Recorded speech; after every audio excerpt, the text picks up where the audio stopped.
Around 6:30 p.m. on December 10th, 1991, a 22-year-old security guard named Brian Ruff sat inside of a guard shack at the Kennecott Copper Mine in northern Utah, reading a college textbook. The shack was barely big enough for one person to sit inside of, and there were windows on all four sides looking out into the total darkness. The sun was already down, and this was a really isolated part of the mine with no lights or other buildings nearby, so apart from a little bit of moonlight on the snow, it was basically pitch black outside. Brian had worked as a security guard for this mine for a little over a year, but he'd only been stationed at this particular guard shack for a couple of weeks now, and in his opinion, it was the worst post he could have been assigned to. His job was to guard this chain link gate on a remote service road that led into the canyons. This was a really out-of-the-way entrance into the mine, which meant that not a lot of vehicles came this way. So the job was basically just really boring. But it was also simultaneously very dangerous. The Kennecott Copper Mine was known as the richest hole on Earth because of the huge amount of valuable materials buried there, including obviously copper and gold and silver. And that made it a big target for thieves. In fact, in just the past few months, more than $150,000 worth of material and equipment had been stolen from the mine. So as a result, Brian was a little bit nervous about being out here in the middle of nowhere. Not only because it was, pitch black outside, but also he was unarmed and there were no security cameras. So if he did encounter thieves, he basically had to handle it by himself, armed with nothing more than a telephone to call for help. But on this particular night, his shift had been, routine so far, slow and uneventful. So Brian was now just sort of passing the time studying. He was in nursing school and his final exams were coming up in a few days, so he was just sort of poring over his textbooks and notes to prepare. While he studied, he took out his thermos full of soup that he had brought for dinner. And just as he began eating the soup, the phone on his desk rang. Now, Brian immediately did want to answer the phone because he knew very likely it was his wife, Jennifer. But at the same time, right now, things at home were not great. Jennifer worked as a nurse's aide, and Brian had also started working nights at the mine to help support the family while he went to nursing school during the day. But even with both of them working, it was hard to make ends meet. And now Jennifer was pregnant again with their second child, which was going to make things even harder financially. And the pressure of juggling school and work and parenthood had been putting a big strain on their marriage. And about a month ago, Brian had sort of reached a breaking point, and he'd actually walked out on his family. He'd left a note for Jennifer saying he just needed time alone to think. And then he had driven to his work, he had turned in his security badge and told his boss he quit. Then he had left town, and he'd spent almost a week in Las Vegas. And eventually, he'd driven all the way out to San Francisco. But while he was there, having his time alone, he'd received word that his daughter was in the emergency room with pneumonia back home in Utah. And for Brian, it was like that was his wake-up call. He realized he could not live with himself if he truly abandoned his family. And so he drove right back to Utah to be with Jennifer and to be with his daughter, who would make a recovery. And, Jennifer, she would take Brian back, despite, him walking out on the family, at least for a short time. But her accepting him back into the fold did not sort of make them return to normal. In reality, after he returned, there just was this constant sense that there was tension hanging over their relationship because of what Brian had done, abandoning them. So now, in the guard shack, Brian took a deep breath, and then he picked up the ringing phone, and for a few minutes, he just chatted on the phone, until he suddenly saw something out the window. A flash of headlights coming up the road towards his guard shack. And so at this point, Brian said he had to go, he hung up, and went right outside to meet the approaching vehicle. About an hour and a half later, so around 8 p.m., Brian's boss, Todd Fallows, pulled up to the gate next to the guard shack. The shack's lights were on, but he couldn't see anybody inside of it. And Todd found this pretty odd, because Brian wasn't supposed to leave his post under any circumstance. That was sort of like the main component to the job. You stay put. But making this even stranger was Brian's car was parked right next to the shack. And this shack is so far away from every other building that really there was no way for Brian to go anywhere without his car, especially not, in the freezing cold like it was that night. So where was Brian? And so Todd, who was definitely feeling a bit apprehensive at this point, he parked his car, he got out, and he walked into the shack. And when he got in there, I mean, it's a very small space, but Brian, was not in there. But there was a hat and a half-eaten dinner on the desk inside. And so at this point, Todd felt like, we have an issue. Like, I don't know where Brian is. Something seems off. So he picked up the phone inside the shack and he called the Salt Lake County Sheriff's Department. Less than an hour later, Detective Manny Lassig drove down a snowy desert road toward the Kennecott copper mine. Now, everybody knew this mine was a target for thieves. So when the sheriff's department got a call that a security guard had seemingly vanished into thin air in the middle of his shift, well, Detective Lassig went out right away to investigate, because the thought was, this could have been perpetrated by thieves. Maybe, Brian's been kidnapped or something. When Lassig pulled up to the mine's main entrance, there was another vehicle parked right in front, and it flashed its headlights at him. And then a man in a security guard's uniform rolled down the driver's side window and sort of waved Lassig over. And so Lassig pulled up next to this car, and the man in this other car told Lassig that he was Todd Fallows, the supervisor who had called in about the missing guard. Then, after that, Todd started up his engine and told Lassig to follow him. And so he did. He followed him off into the darkness, driving down this dark, winding road that led into the canyons. The Kennecott mine was 3 square miles wide, with rocky terrain and mountains on every side. So they were driving for a good 10 minutes before finally Lassig saw this light up ahead, which was the guard shack that Brian had been in. The two men pulled up near this shack and got out of their vehicles. And then Todd told Detective Lassig that this shack was where the guard, Brian Ruff, had last been stationed. And so Lassig, he turned on his flashlight and then aimed it at the ground right outside of the shack. But there wasn't much to see. It had been snowing all evening, so any footprints or tire tracks that might have helped them were now covered up. And so Lassig stepped inside of the shack. And at first glance, everything looked to be in order. There was no blood, nothing overturned, no sign of a struggle. But again, there was a hat, Brian's hat, and also Brian's half-eaten thermos of soup, his dinner, that was still just sitting on the desk, which was pretty conspicuous. And so Lassig is kind of taking the whole scene in, trying to make sense of what could have happened, coming up with maybe some theories here, looking for any clues of where to look next. And as he was doing that, the phone on the desk rang, and Detective Lassig just picked it up, and he asked who was calling. And the woman on the line sounded very surprised, and she said her name was Jennifer Ruff, and she was trying to reach out to her husband, Brian Ruff. Lassig quickly explained that he was with the sheriff's department and that her husband Brian had at some point this night left his post and now couldn't be found. And so he was literally looking for her husband. And so he asked Jennifer when was the last time she had spoken to Brian. And Jennifer, she was obviously taken aback by this news, but she said she had just spoken with her husband a couple hours ago. She said they were talking, and then suddenly Brian had to hang up because he said he saw a car coming up the road. Lassig asked her if Brian had said anything specific about this particular car that was approaching, or, who was driving the car or anything. But Jennifer said no, he didn't say anything, just the car was coming and he had to go. Lassig was obviously disappointed that there wasn't more information here, but he still thanked Jennifer and told her, I promise I will be in touch with you as soon as I possibly can. I'm going to go out there and find your husband. Then he hung up the phone and he turned his attention back to the scene, the inside of this very small shack.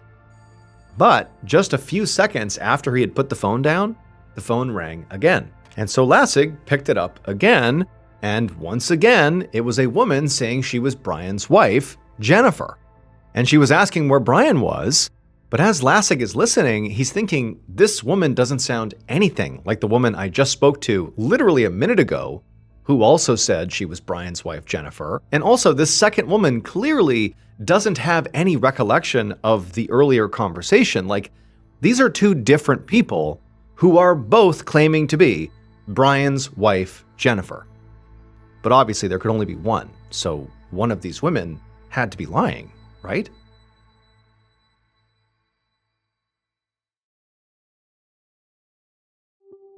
On a morning in mid-December of 1991, so just a few days after Brian Ruff's disappearance from his remote guard shack, and still he had not been found yet, Detective Manny Lassig sat down with a cup of coffee in the Ruff's dining room across from Brian's wife, Jennifer. The investigation had been moving slowly so far because, for the first few days, everyone had been hoping that Brian would just return on his own.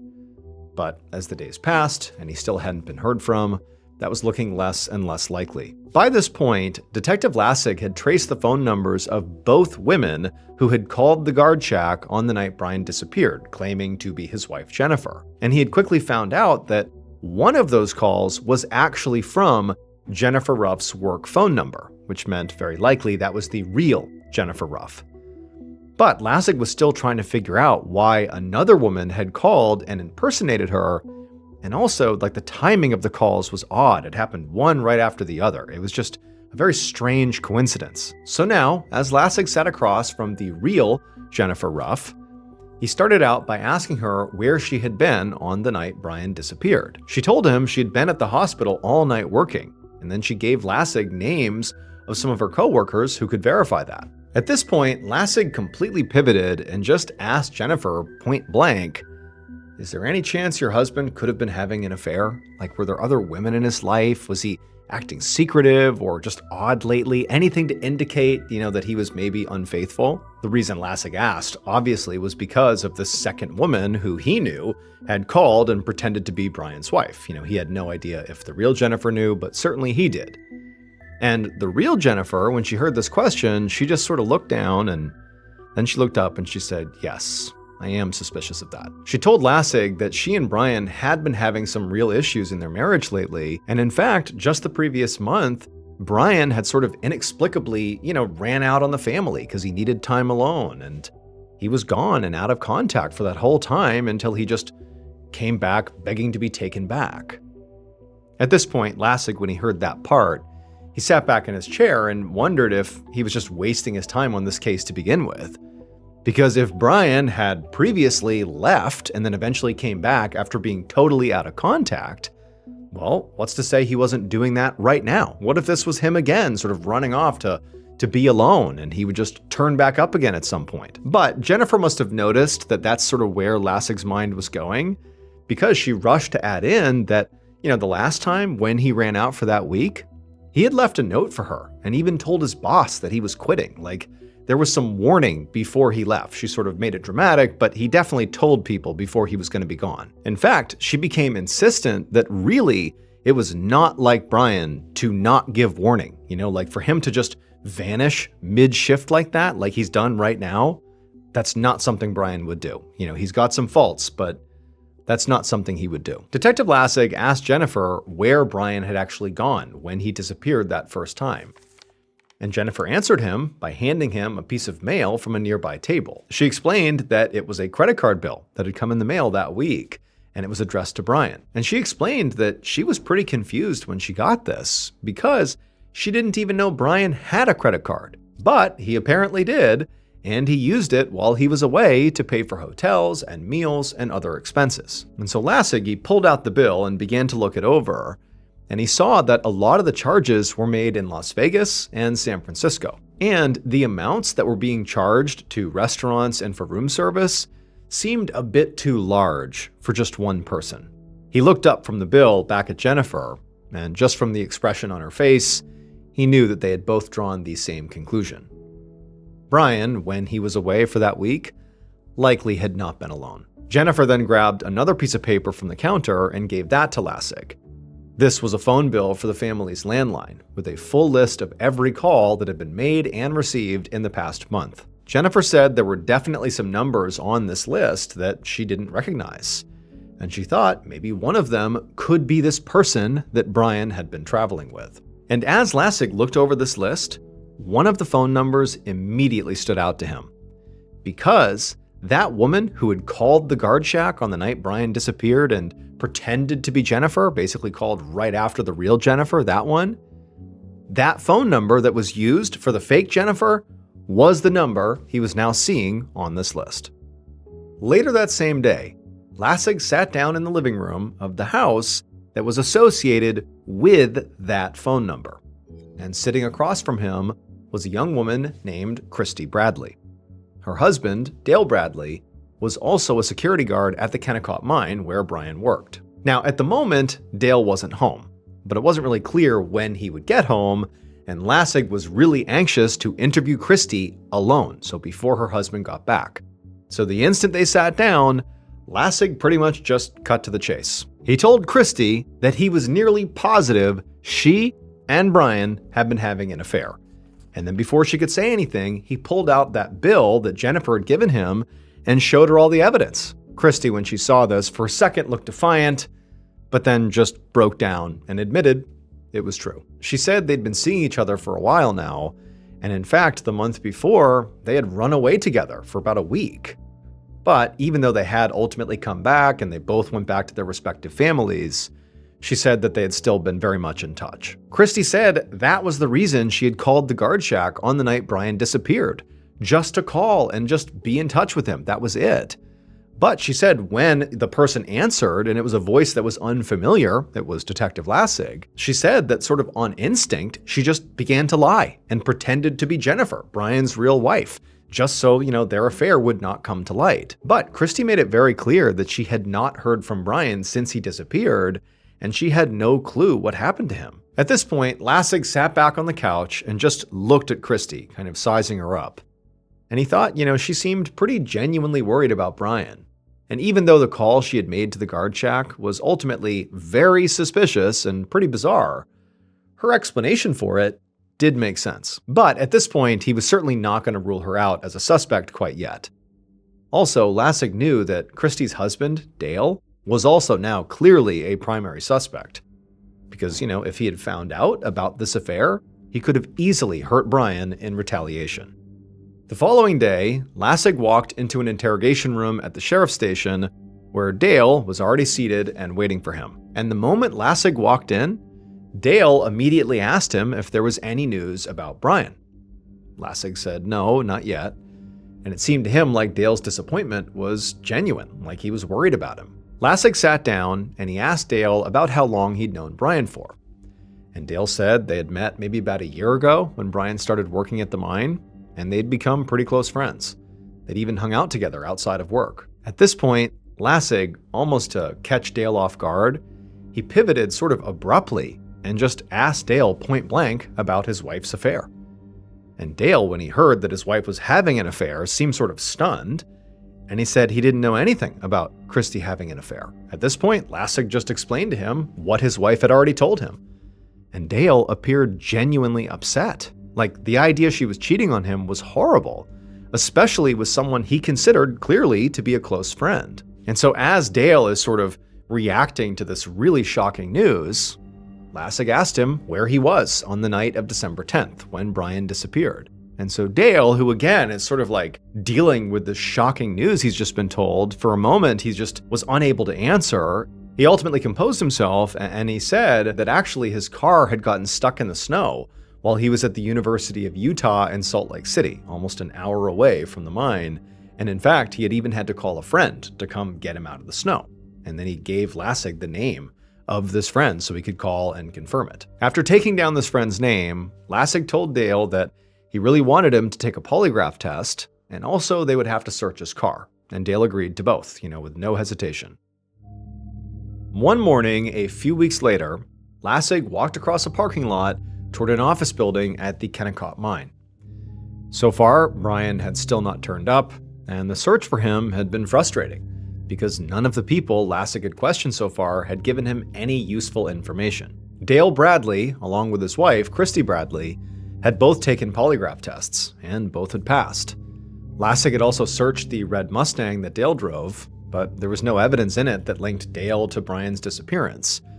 Plus, the friend who had helped Dale get his Mustang out of the snow had confirmed he had done that, so his alibi was solid. So at this point, Dale and Christy were sort of unofficially off the suspect list. Lassig had also considered the fact that maybe Jennifer, the real Jennifer, so Brian's actual wife, maybe she was involved in her husband's disappearance, despite how, honestly she came across.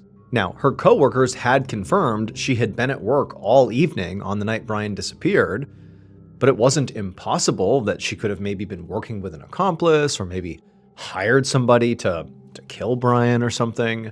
But with no evidence against her and also no body, Brian has not been found here, all Lassig really had here was just a hunch that, maybe she was involved, but who knows. However, just a few days ago, Lassig had received a new lead that sent his investigation in a new direction.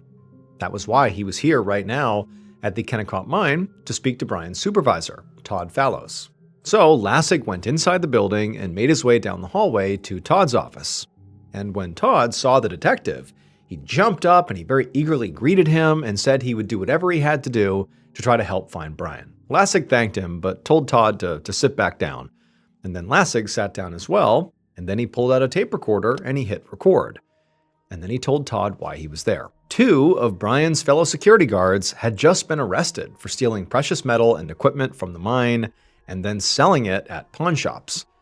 In fact, the investigation had discovered that a whole ring of Kennecott employees were involved in these thefts. Todd sort of began to shift in his chair and said he had heard about that, but he insisted he was never involved in any of these thefts, and he said he'd already been questioned by detectives from the Property Crimes Division. Lassig said he understood that, and that was not really why he was here.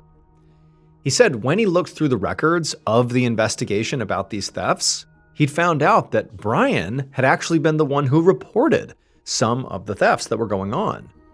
So now Lassig wondered if maybe on the night of Brian's disappearance, he'd stopped one of his coworkers' vehicles and found stolen materials inside, and maybe they had killed him to keep him quiet. Todd sat back in his chair and looked sort of lost in thought for a moment, and then he admitted that, yeah, that could be possible. He then told Detective Lassig he could actually think of several places on the mine's property where maybe Brian's body was hidden by these, fellow employees if they did this.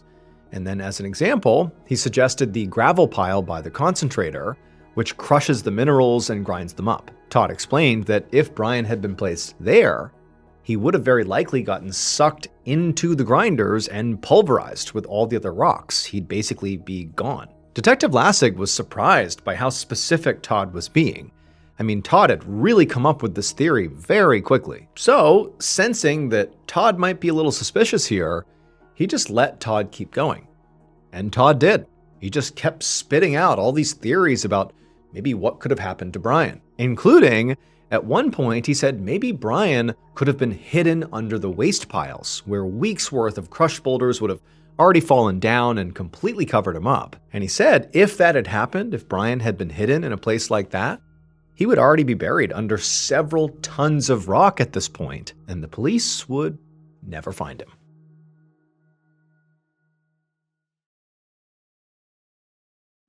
On July 10th, 1993, so a year and a half after Brian Ruff disappeared, Detective Lassig drove through a barren desert in Utah about 50 miles south of Kennecott Mine. There had been basically no progress on the case for over a year. The sheriff's department had spent countless hours scouring the mine with police dogs and helicopters, looking for any sign that Brian might have been killed or buried or hidden somewhere there. But so far, there was still no trace of Brian. Now, Lassig was confident that there had to have been foul play involved, but it was impossible to prove that when he didn't have a body or evidence that tied any of his suspects to the crime. For months, Lassig's team had looked into every single security guard at the Kennecott mine, especially the ones who had been implicated in that theft ring, but they had ultimately verified that every guard on duty was at their post at the time Brian disappeared. And they'd collected alibis from everyone who was not scheduled to work that night. And so they had not been able to actually link any guards to Brian's disappearance, and that also included Brian's supervisor, Todd Fallows, who seemed, very eager to offer up these very specific theories. He too was not linked to Brian's disappearance.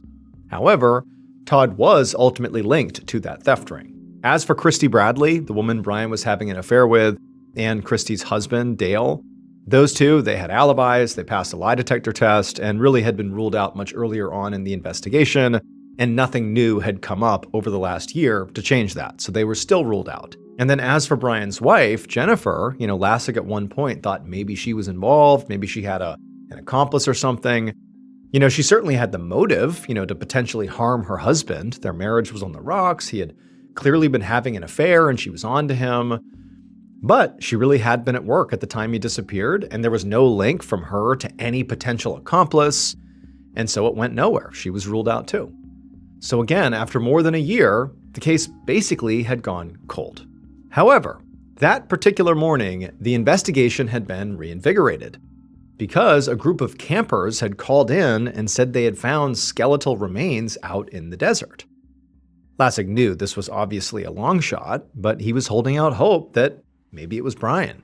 So when he arrived at the location the campers had described, Lassig got out of his car and he walked a short distance across the barren ground to where a forensics team was setting up crime scene tape in the brush. As Lassig got closer to the crime scene, he could see a human skeleton lying in a shallow grave. The skeleton was clothed in a dust-covered dark blue jacket, and when Lassig crouched down to get a better look, he saw that it was clearly a security guard's uniform. Lassig put on some gloves and then searched the pockets of this jacket, and his fingers immediately landed on a wallet. And when he pulled it out and he looked inside, he found ID cards and credit cards with the name Brian Ruff. Now, at this point, it seemed fairly apparent that the body had to belong to Brian, but because the body was so decomposed, they would have to examine Brian's dental records to definitively ID him, which would take some time. So, while the crime scene techs carefully loaded the remains into a van, Lassig stayed at the scene with the canine unit that was searching for any other evidence nearby. And sure enough, just a few feet away from where the body had been, Lassig found 5 shotgun shells lying in the dirt. It looked like Brian, very likely, had been shot 5 times and then buried in this shallow grave. Then, just a few yards away from the shells, a police dog began barking, and an officer called Lassig over to look at what the dog had found. He walked over, and the officer held up a black work boot, and there was a pretty obvious bullet hole through the leather. And so Lassig figured the boot must have belonged to Brian. But other than this boot and Brian's actual body, 18 months of heat and, wind and sand and snow and rain out in this desert had basically erased any other traces of forensic evidence. So even though Lassig at this point felt very confident that he knew both where Brian was ultimately killed and how he was killed, because of this severe lack of forensic evidence, he was worried that he might not actually be any closer to figuring out who killed Brian. 12 years later, on April 30th, 2005, Detective Todd Park of the Salt Lake City Sheriff's Office got a call from the Sheriff's Department in the next county over. Since the beginning of the year, Detective Park had been working full-time on solving various cold cases. The detective on the line told him that he was investigating a recent homicide, and he thought it might be connected to one of Park's cold cases, specifically the murder of Brian Ruff. After speaking to this detective, Park hung up the phone and went right over to his filing cabinet and dug through until he found Brian's file. He sat down and began sorting through the decade-old papers, and he realized that there was a tiny piece of evidence the original investigators had somehow overlooked. And upon closer examination, Park realized it was actually the key to unlocking the entire case. Based on forensic evidence, this is what police believe happened to Brian Ruff on December 10th, 1991. Around 6:30 p.m., the killer drove down a winding service road toward a very isolated part of Kennecott Mine. Up ahead, they saw a single light in the distance. It was coming from a small guard shack right next to a chain link gate. The killer pulled right up outside of the shack and parked their car and then got out. And then seconds later, Brian Ruff came out of the guard shack and waved hello. And the killer sort of waved back and walked over to Brian, and then as soon as they were close enough, the killer grabbed Brian, whipped him around, tied his hands behind his back, and then forced Brian, before he could do anything, into the back of the vehicle. At this point, the killer jumped into the driver's seat, did a U-turn, and sped out of the mine towards the desert. And as they were driving, the killer heard Brian screaming and kicking in the back, doing everything he could to try to escape. But the killer was unfazed. They stayed calm and just kept on driving for nearly an hour, all while Brian's acting crazy in back, until they eventually reached another very remote spot way out in the desert about 50 miles away. There, they pulled off the road and they stopped their vehicle right in this open, snow-covered patch of desert.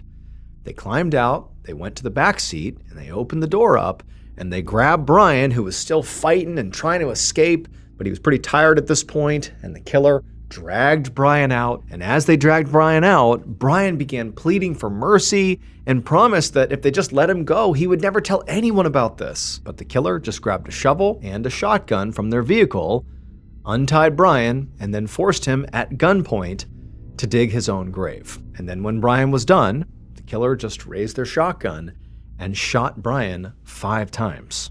And then after he was dead, they dropped his body into the grave he had literally dug himself. And then the killer got back into their vehicle, a red Mustang. But when the killer tried to leave, their vehicle, the Mustang, got stuck in the snow. And so they had to call a friend who did come out, who had no idea a murder has just been committed literally right over there. There's a body buried, right over there. They didn't know. They helped the killer get out of the snow, and off they drove. The killer was Dale Bradley, the co-worker whose wife Brian was having an affair with. Dale's alibi that he had been an hour away, his car was stuck in the snow on the night Brian disappeared, well, it was true. Except that wasn't an alibi. He was basically describing being at the crime scene and having another friend come and help him flee the crime scene. But the friend who absolutely said, yep, he was an hour away, I helped him get his car out of the snow, the friend had no idea. This is where a murder has just taken place. And so they told the truth. And Dale sort of acted like, yep, that's my alibi. And the police never checked. And so they didn't realize that that wasn't an alibi. It was basically a description of where the crime scene was. Additionally, Dale took a polygraph early on in the investigation, and he did pass it. So he really was dismissed as a suspect very early on. And so Dale and Christy had eventually gotten divorced, likely over the affair. And Dale had ultimately remarried. But when his second wife, Crystal, was murdered in 2005, the detective investigating that murder noticed that Dale had been sort of indirectly connected to now 2 people who had been murdered, Crystal and Brian. And he thought it was suspicious enough that he got in touch with Detective Park, the detective who was in charge of all these cold cases, and he told Park, hey, you ought to take a closer look at Dale in the Brian Ruff cold case murder. And so that prompted Detective Park to not just take a closer look at Dale, but really at the whole Brian Ruff case file. And when he did that, he noticed this really small piece of evidence that sort of went overlooked. And that piece of evidence was a tiny speck of red paint on the sole of that black work boot, which had been found near Brian's body out in the desert. And Park was eventually able to match that paint to the same paint on the inside of the trunk of Dale's red Mustang. Dale Bradley was charged with Brian Ruff's murder on September 19, 2005. In 2007, he pleaded guilty to lesser charges of manslaughter and kidnapping and was ultimately sentenced to 40 years in prison. As for Crystal, Dale's second wife who was murdered, her case remains unsolved. On the afternoon of Friday, February 7, 2003, a 52-year-old woman named Monique Lejeune cleared the table after lunch at her house in Cologne, France. Her husband, Claude, and 2 of her adult sons, Franck and Pascal, were at the table. And while Monique cleaned up, the men talked over what they needed to pack for the overnight trip they were about to take. They were heading to a family gathering near Paris, about 3.5 hours away, to celebrate Claude's sister-in-law's retirement. Monique was not going to go, and she had told her family it was because somebody had to stay home with their 4 dogs. And that was true, but there also was another real reason why Monique did not want to be there. And it was because she just didn't get along very well with Claude's family. So Monique and Claude had gotten married almost 20 years earlier, but at the time they both already had multiple kids from previous marriages. Monique had 3 boys, and Claude had 5 girls. And for a while, the 2 halves of the blended family had gotten along quite well.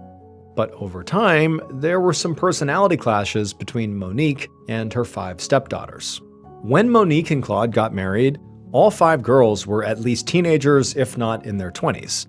And so while they sort of accepted Monique as being part of their lives, they just couldn't view her as an actual motherly figure. They were already close with their actual mother, Claude's ex-wife Beatrice. And so that was their mother, and Monique was like the add-on.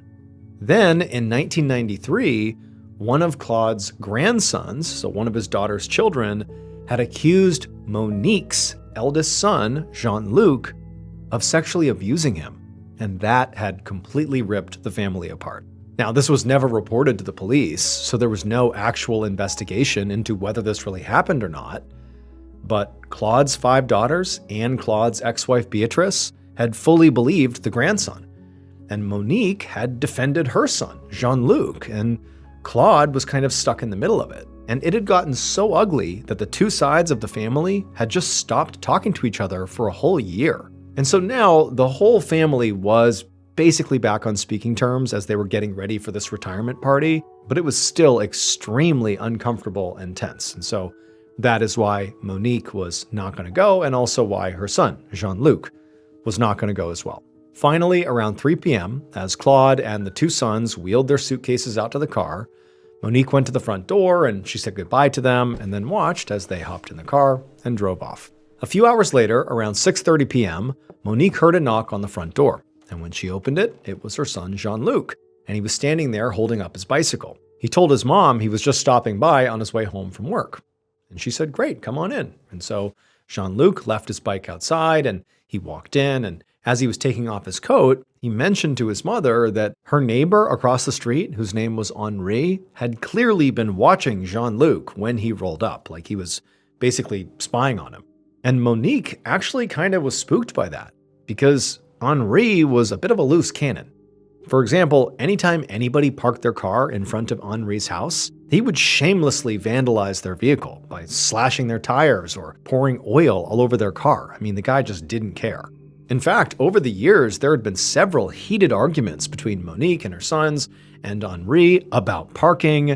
And in fact, one of those arguments had even escalated into a physical fight. But since Jean-Luc had shown up tonight without a car, he rode his bike here, Monique just hoped that, whatever issues Henri had, that it wouldn't go anywhere, because there's no car in front of his property, like, we didn't do anything, leave us alone. Monique led her son into the kitchen, where she poured 2 glasses of sparkling wine, and then the two just sat there and chatted for about half an hour, and then Monique gave her son a haircut, and then around 7:05, Jean-Luc said goodbye to his mom. He went outside, hopped on his bike, which had not had its tires slashed by Henri, and he left to go to his apartment with his wife to have dinner. After Jean-Luc was gone, Monique just sort of went about her evening.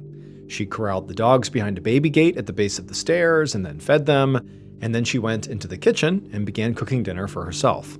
But then, a little while later, at around 7:30 p.m., Monique heard another knock on the door. And she knew it very likely was not her son, and so as she walked down the hallway to answer it, she just hoped it wasn't Henri. The following morning, the woman who lived next door to Monique woke up feeling pretty tired.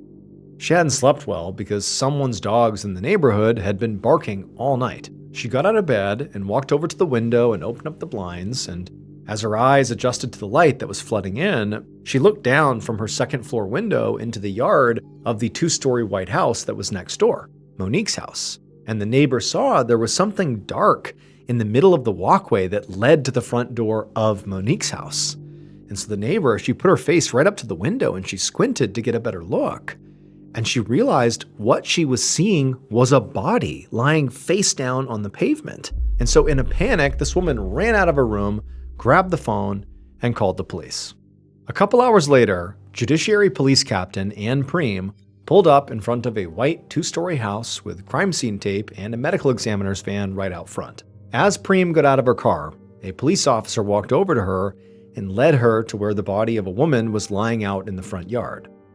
The officer told Preem that the victim, Monique Lejeune, had been discovered exactly like this by her neighbors earlier that morning. And based on the progression of rigor mortis, the medical examiner estimated that Monique had likely died between 8 p.m. and midnight the night before. Preem bent down to get a better look at the body, but even before getting up close, she knew this woman had sustained just gruesome injuries. There was blood all over Monique's face and her clothes, and her torso appeared completely ripped apart by what appeared to be stab wounds. Preem guessed, just from looking at the scene, that this woman must have been murdered and likely was stabbed, just at first glance, at least a dozen times. Preem also noticed pretty obvious defense wounds all over Monique's hands and forearms, which certainly suggested again that she was murdered and that Monique had put up a pretty good fight against her killer. And so after a few more moments of just kind of looking over the body, Preem stood back up and asked the officer if the neighbors had seen or heard anything unusual the night before. And the officer said no, aside from the fact that Monique's dog, she had 4 dogs, had been barking nonstop really the whole night, starting at around 8 p.m. Preem nodded and thanked the officer, and then she made her way over to the front door of the house to look to see if there was any signs of forced entry, as the door was closed. When she got there, she didn't see any signs, but she did see a bloody handprint on the outside wall near the door. And then, when Preem turned the handle of the door and opened it up, she saw this hallway inside that was absolutely covered in blood. And so Preem very carefully stepped inside, trying to avoid stepping in the blood or tracking any prints anywhere. And she began walking down the hallway very carefully and looking in other rooms. And she saw that for the most part, the blood spatter was pretty well contained in the entryway, which told her that the attack on Monique likely began and ended in the entryway.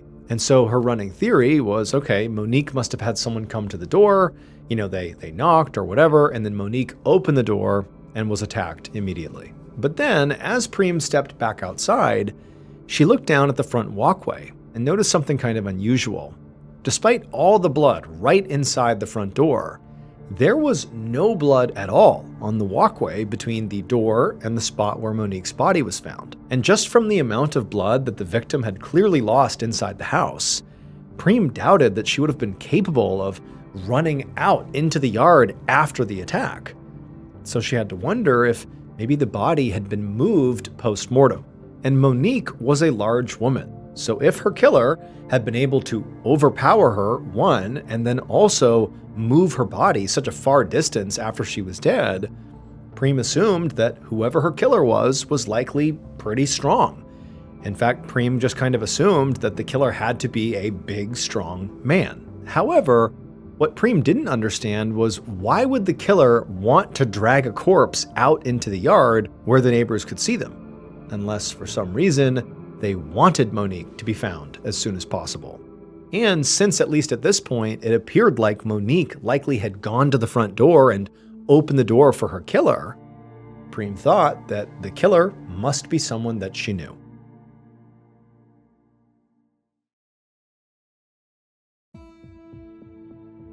Around noon on that same day, so February 8th, 2003, Police Captain Ann Preem was about to go next door and speak to one of Monique's neighbors herself when suddenly a car pulled up at the curb and 3 men climbed out looking completely shocked and very concerned. By this point, Preem had learned from the neighbors that Monique had a husband and also adult sons, and so Preem assumed that these men must be them.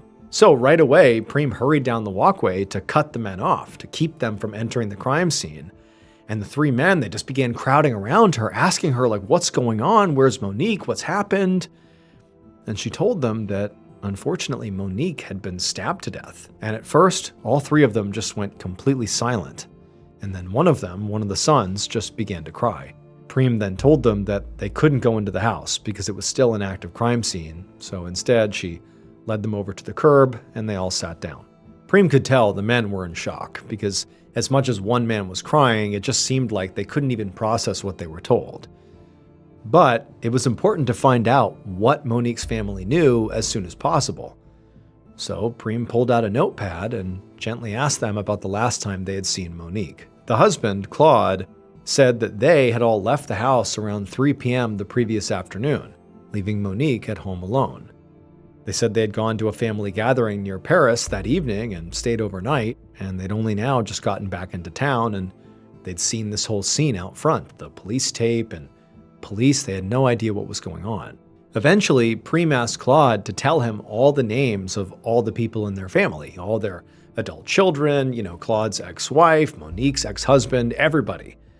But as Claude was giving this information, he told her that he just couldn't imagine anybody in the family being involved in this. Preem nodded, but she knew that it was entirely possible that family was involved. I mean, unfortunately, this stuff does happen. But she didn't give that off. Instead, she just said, well, can you think of anyone who would want to hurt Monique? And Claude thought about it and just said no. She lived a pretty normal and uneventful life. But then one of the sons piped up and mentioned that actually there might be someone. He said her neighbor, Henri. and he pointed across the street at the house. A minute later, Prem was knocking on the front door of Henri's house, and after a few seconds, a middle-aged man answered the door, and he was very curious about what was going on across the street. And eventually, Prem told him that, well, your neighbor Monique has been murdered. And when she said that, Henri smiled. So immediately, alarm bells are going off in Prem's head. She's thinking this guy is very suspicious. And she asked him, like, can I come in and look around then? And Henri didn't even seem surprised by this request. It was like he already knew he was going to be looked at as a suspect and said, sure, come on in. So he stepped aside and Prem came in and began searching every room in the house, the living room, the kitchen, the upstairs bedrooms. But despite looking everywhere, she didn't find any traces of blood or really anything else suspicious or unusual. So eventually, Prem made her way back into the living room where Henri was waiting, and she asked him, where were you the previous evening? And he told her very casually that, well, he and his wife were home. They were here. Prem thought this was a pretty weak alibi, but she made a mental note to follow up with the wife and confirm it later. Next, Prem asked Henri if he had seen or heard anything out of the ordinary the night before. And Henri said no, except that maybe around 7 p.m., he had seen one of Monique's sons leaving her house on his bicycle. And at this, Prem perked up because the family had told her that Monique had a third adult son named Jean-Luc, who had not gone to that party in Paris. And if Henri was telling the truth, it meant that Jean-Luc was very likely the last person to see Monique alive. And maybe he was even the killer. The next morning, Prem led a forensics team up the stairs of a rundown apartment building in a sketchy part of town. She knocked on the door to Jean-Luc's apartment, and a moment later, a young man answered. After confirming that he was Jean-Luc, 2 officers led him away to be questioned back at the station. Meanwhile, Prem went in with the forensics team to search his apartment. And pretty quickly, as Prem was walking around the living room, one of the other officers called her over to look at something. And so she walked over to him, and she saw he had his flashlight out and he was pointing it at something on the wall. And when she got close enough, she could see that what he was highlighting were what appeared to be tiny drops of blood. And so Prem pulled out her flashlight, and she too began scouring the walls and the floor near the stairs, looking for any more blood. And she found a few more red droplets near the doorknob to a closet. And so she opened the closet up, and inside was a bike. And she shined her flashlight on the bike, on the wheels and the frame, and she saw all these reddish-brown splatters all over the underside of it, as if whoever had ridden this bike last had basically drove through a puddle of blood.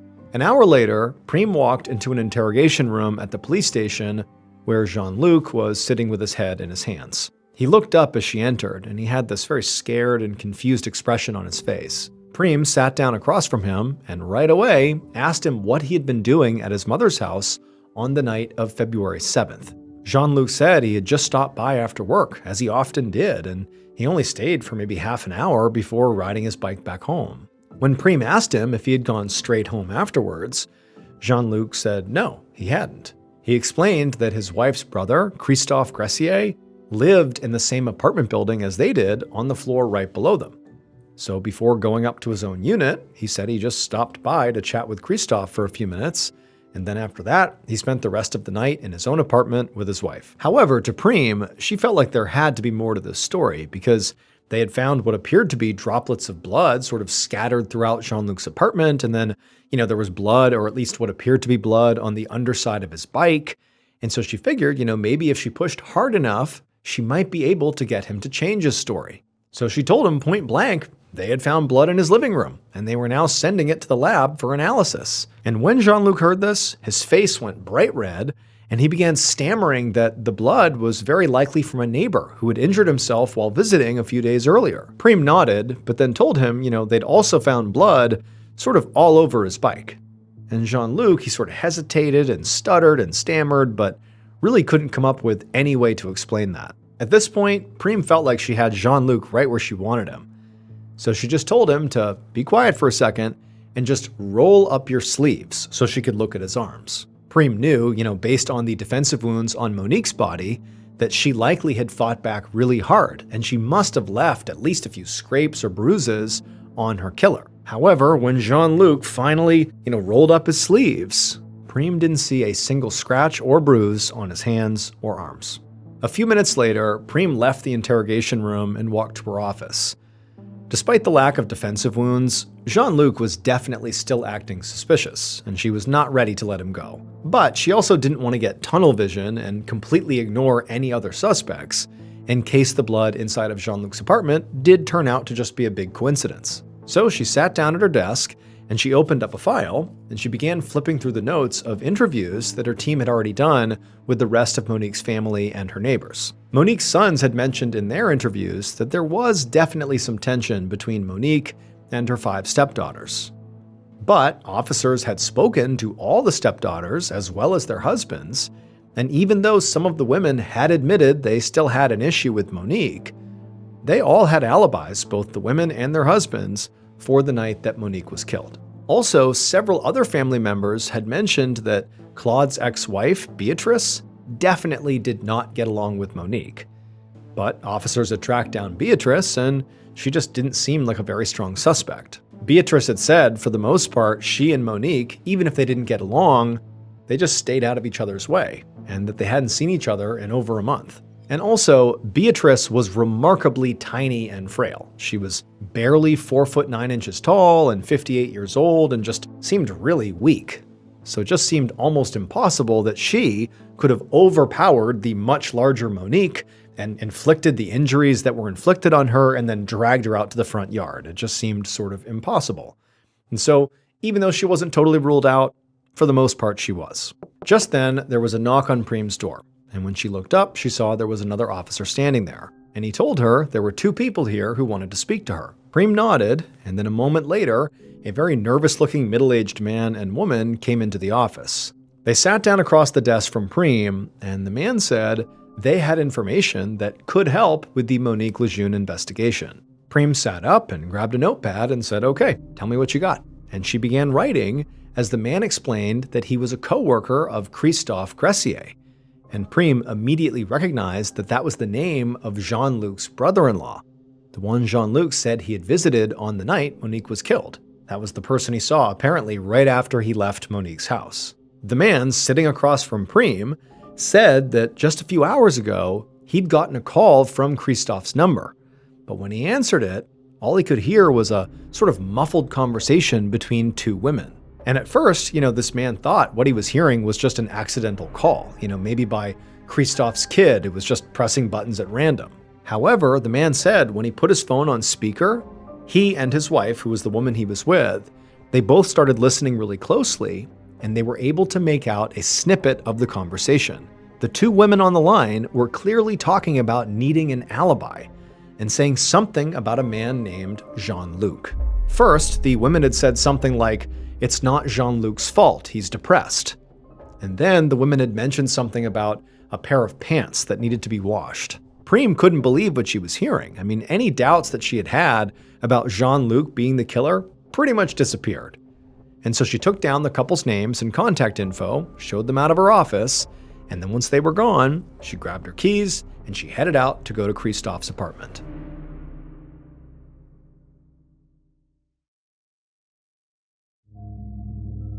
Now, by this point, Christophe had already been taken into custody and questioned, and he had completely denied knowing anything about Monique's murder or the phone call that was apparently made from his number. But Prem hoped that maybe a search of his apartment would tell a different story. She walked through each room of the apartment until she found the washing machine. And there, she put on a pair of latex gloves, and she reached inside the washing machine and she pulled out a pair of pants that were still damp, as if they had just been washed earlier that day. And she held these pants up and kind of put them in the light, and she could see clearly there was a brownish stain on them. She also noticed that these pants looked like they'd be way too small for Christophe, who was a pretty tall and burly guy. But they definitely looked like they would fit a guy like Jean-Luc, who was much smaller. Later that same day, so this is on February 10th, 2 days after Monique's body was found, Captain Prem was in her office when her phone rang. She answered it, and it was a technician from the crime lab telling her they actually already had the results from the samples that had been sent in for testing. And so Prem, she's geared up, ready to hear some potentially, case-breaking news. But the tech told her that the stains that were on the bike, it was blood, but it was animal blood. He went on to say that the other little droplets of blood that were in Jean-Luc's apartment, like on the walls and near the door handle of the closet, it was blood, but not a match for Monique's. And then also those pants that had been found, that stain on the pants, that wasn't blood at all. That stain was just grease. Priem was very frustrated because in her mind, she had sort of zeroed in on Jean-Luc. It really seemed like he was their guy. But now they really had no physical evidence against him. And as for that bizarre phone call to Christophe's coworker, they really had no way of knowing who those two women in the background were, or even if the coworker and his wife had actually overheard the conversation correctly, about the alibi and about Jean-Luc being depressed. Who knows if they actually heard that. So Priem thanked the lab technician for calling with the update, despite how disappointing it was, and she was about to hang up when he told her to wait, because he had one more piece of news for her. He told her that during Monique's autopsy, the medical examiner had actually found DNA under Monique's fingernails, and it was very likely skin cells from her killer that had been scratched off during the struggle. The technician said it would take at least another few weeks to analyze it, but once the results came back, they could definitely test it against DNA samples from any of their suspects, and maybe it would be a match. This definitely gave Priem some hope. And after she hung up, she began making a list of everyone they would need to get a DNA sample from so they could test against it. She definitely knew she would need one from Jean-Luc and Christophe, and then also that neighbor Henri seemed like a strong suspect too. Priem had actually spoken to Henri's wife and confirmed that, at least according to her, they were together that whole night Monique was killed. But she also knew that spouses were very likely to lie for each other, so it was a flimsy alibi. So at this point, Priem felt like she definitely had 3 good potential suspects to get DNA from. But realistically, that was where her list ended. The rest of Monique's family had been ruled out by this point, and none of the other neighbors really seemed like suspects. And by all accounts, Monique lived a pretty quiet suburban life and just didn't really get into trouble with anyone, so there really was no one else. And so to Priem, it just felt like something was missing here. Like, in the time I have between now and when the analysis is done on that DNA underneath Monique's fingernails, I need to see if there's something I've missed. And so over the next few weeks, that's what Priem did. She pored over all the evidence they'd collected, and she re-interviewed all the family members and spoke to all the neighbors. But despite this huge effort, nothing new came up that brought any other suspects into view. However, at the same time, this is early March by this point, maybe 3-4 weeks after the tech had said they would test this DNA, Priem got another call from the crime lab, and the technician said that the DNA analysis had come back. And even before they tested it against any specific suspects, the results were already enough to narrow down the field significantly. And when Priem heard what the tech had to say about the analysis so far, she realized that this was, in fact, the missing piece of information that she needed. Based on this revelatory DNA evidence and also an eventual confession by the killer, this is what police believe happened to Monique Lejeune on the night of February 7th, 2003. The killer walked up to Monique's front door and knocked, and a few seconds later, the door opened and Monique was standing there. But instead of inviting the killer inside, Monique just kind of crossed her arms and stared. At this point, the killer began to speak. However, what was supposed to be a polite conversation quickly escalated into an argument, with both of them hurling insults back and forth. And then at some point, Monique slammed the door in the killer's face, but before she did, she said one last thing that was apparently so inflammatory that it pushed the killer over the edge. And so without even stopping to consider what they were doing, the killer, after having the door slammed in their face and hearing this totally inflammatory line, they stormed over to their vehicle, which was parked nearby, and they grabbed the knife they kept under their seat for self-defense. And they carried that knife right back to the front door and knocked again. And as soon as the door opened, the killer pushed their way inside, and with a surge of rage, they just started stabbing.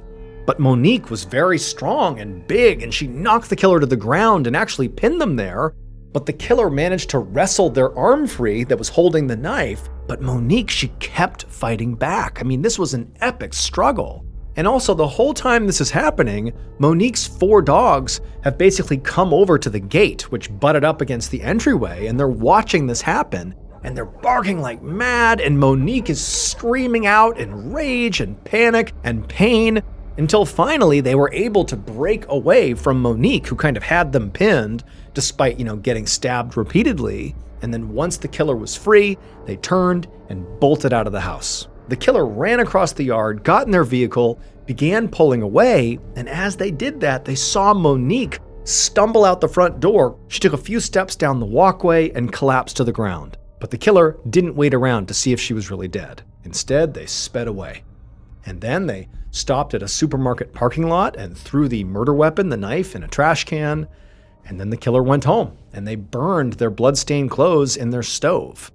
They thought that would be enough to destroy any evidence linking them to this crime, especially considering the fact that they knew they were like the last person anybody would suspect of such a horrible, violent murder. It would turn out the killer was the 4-foot, 9-inch tall, tiny, frail Beatrice Matisse, Claude's 58-year-old ex-wife. In her confession to police, she claimed she had gone to Monique's house that night to finally, bury the hatchet after years of feuding between the two sides of Claude's family. But she said the bad blood ran way too deep, and when Monique apparently insulted Beatrice's daughters, that was the last inflammatory line as she shut the door, Beatrice said she snapped. Beatrice had actually been ruled out as a suspect primarily because she was really, really small, like too small to have overpowered Monique and then to have potentially moved her body out to the front yard. But it would turn out Monique's body was not moved at all. She stumbled out herself. Monique was apparently so full of adrenaline after getting attacked that she had managed to, chase Beatrice out of the house before she collapsed and died. And keep in mind, she did that after being stabbed over 50 times and losing an immense amount of blood inside. And because Monique had fought back so fiercely, she had managed to get traces of Beatrice's DNA under her fingernails. And so right away, the DNA analysis showed that their killer was a woman. And further testing eventually confirmed that it was a match for Beatrice. Investigators never figured out who made that bizarre phone call to Christophe's coworker, but their best guess was that the women that were heard on the phone call were Christophe's mother and sister. And it was just an innocent conversation about Monique's murder that the coworker misinterpreted. Beatrice Matisse was arrested on March 29, 2003, and she confessed to the murder immediately, although she later recanted the confession. She was eventually found guilty and sentenced to 15 years in jail.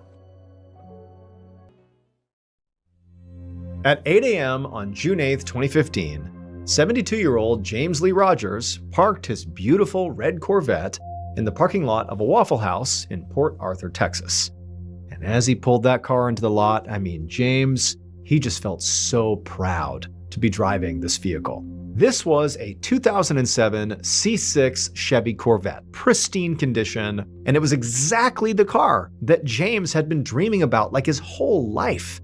It drove amazing, it looked incredible, and more than that, it had all these modern elements to it. It didn't even have regular door handles. Everything was like push buttons and electric. To him, owning this car was like owning a really flashy sports car, and he thought that, anybody who saw him driving it, they knew this guy had made it. And on top of having this really cool car, James also had like a pretty awesome life here in Port Arthur. He had lots of family in the area. He had grown up here. He loved living here. But he also really loved this particular Waffle House. It was where he went basically every morning in his flashy car to get his coffee.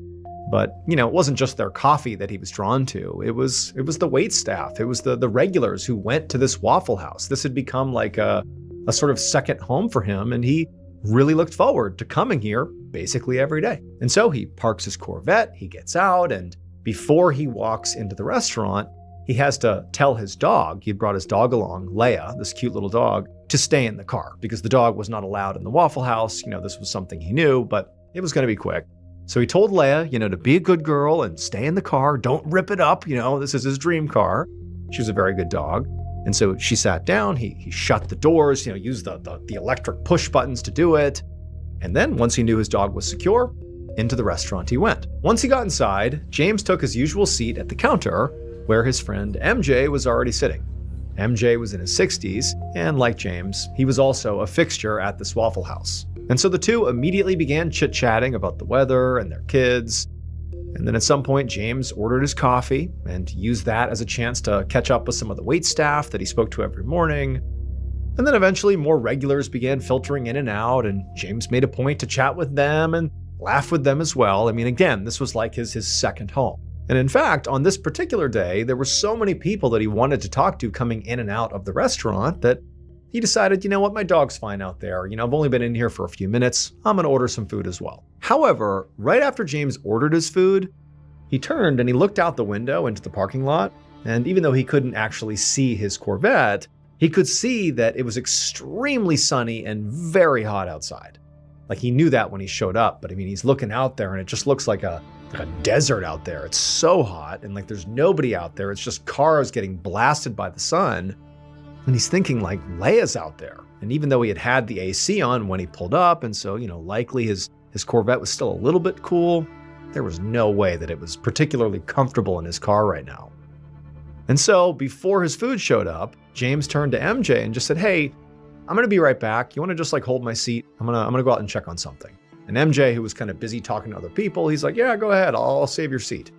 And then James left the restaurant to go check on Leia. And so James, after leaving the Waffle House, he sort of ran around the corner out of view of where he had been sitting, and he went over to his beautiful dream car. And as soon as he walked up to the window, he could see that Leia was, very excited inside, happy to see James again. And just for good measure, even though he now knew his dog's okay, he climbed inside the driver's seat and shut the door, and he turned around and he pet his dog, and he could tell the temperature inside the car was not that bad. And so he was only going to be in the restaurant for another 15, 20 minutes tops. She'd be okay. However, after only having sat inside his car for a matter of maybe like 30 or 60 seconds, he felt himself getting really hot. I mean, it was definitely not cool inside the car, and the sun's burning through the windows, and he just was like, you know what? This is not responsible to leave my dog in here. I can't do this. And so even though he had placed his order for food, he figured he could go in there, cancel the order. He was a regular. They'd understand. He could have one more sip of coffee, but that was it. He needed to get back out here and basically put the AC back on and get him and his dog back into the comforts of their own home. But when James pushed that super fancy button on his car door that he was sort of so proud of how modern his vehicle was, when he pushed it to open his door, nothing happened.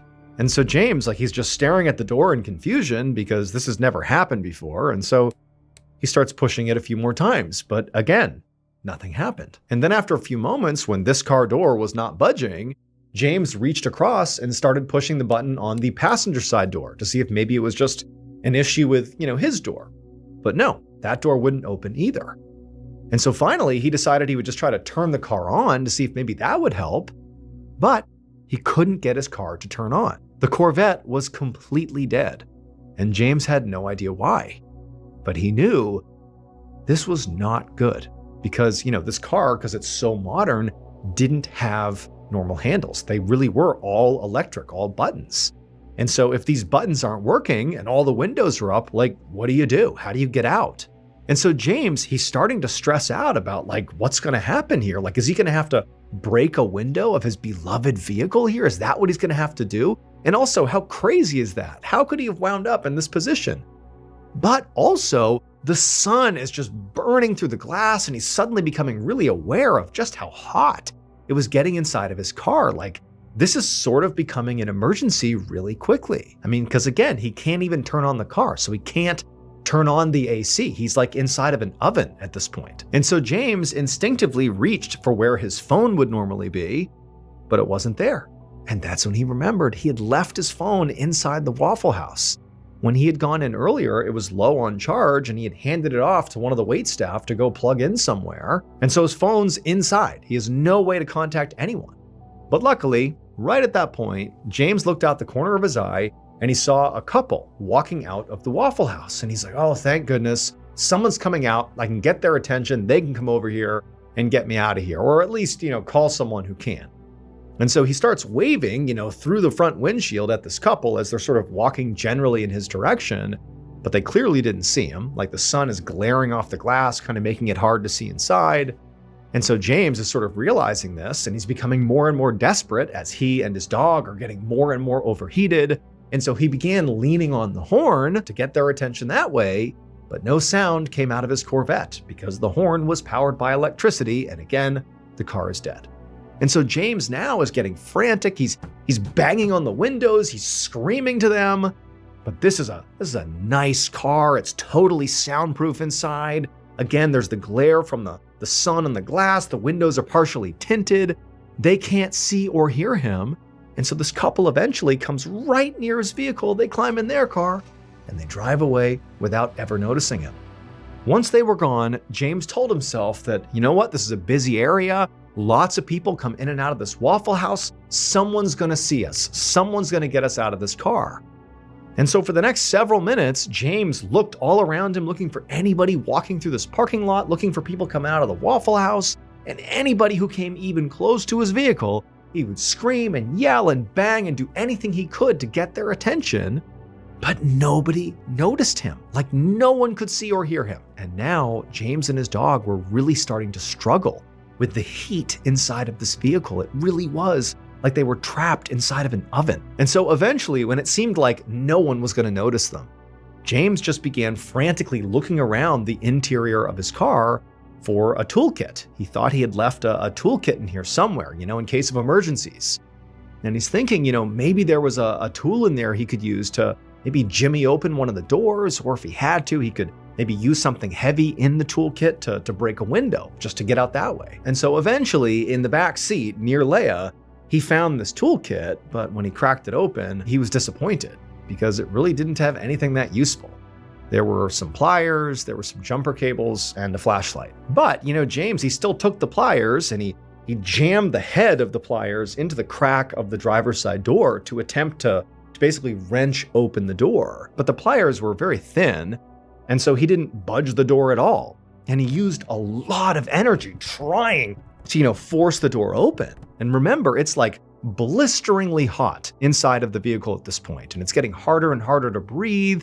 Like Leah's struggling to breathe. James is, drenched in sweat, and so he drops the pliers, and he just has this huge wave of anxiety come over him that like, oh my goodness, like, is this it? Are we gonna die in here?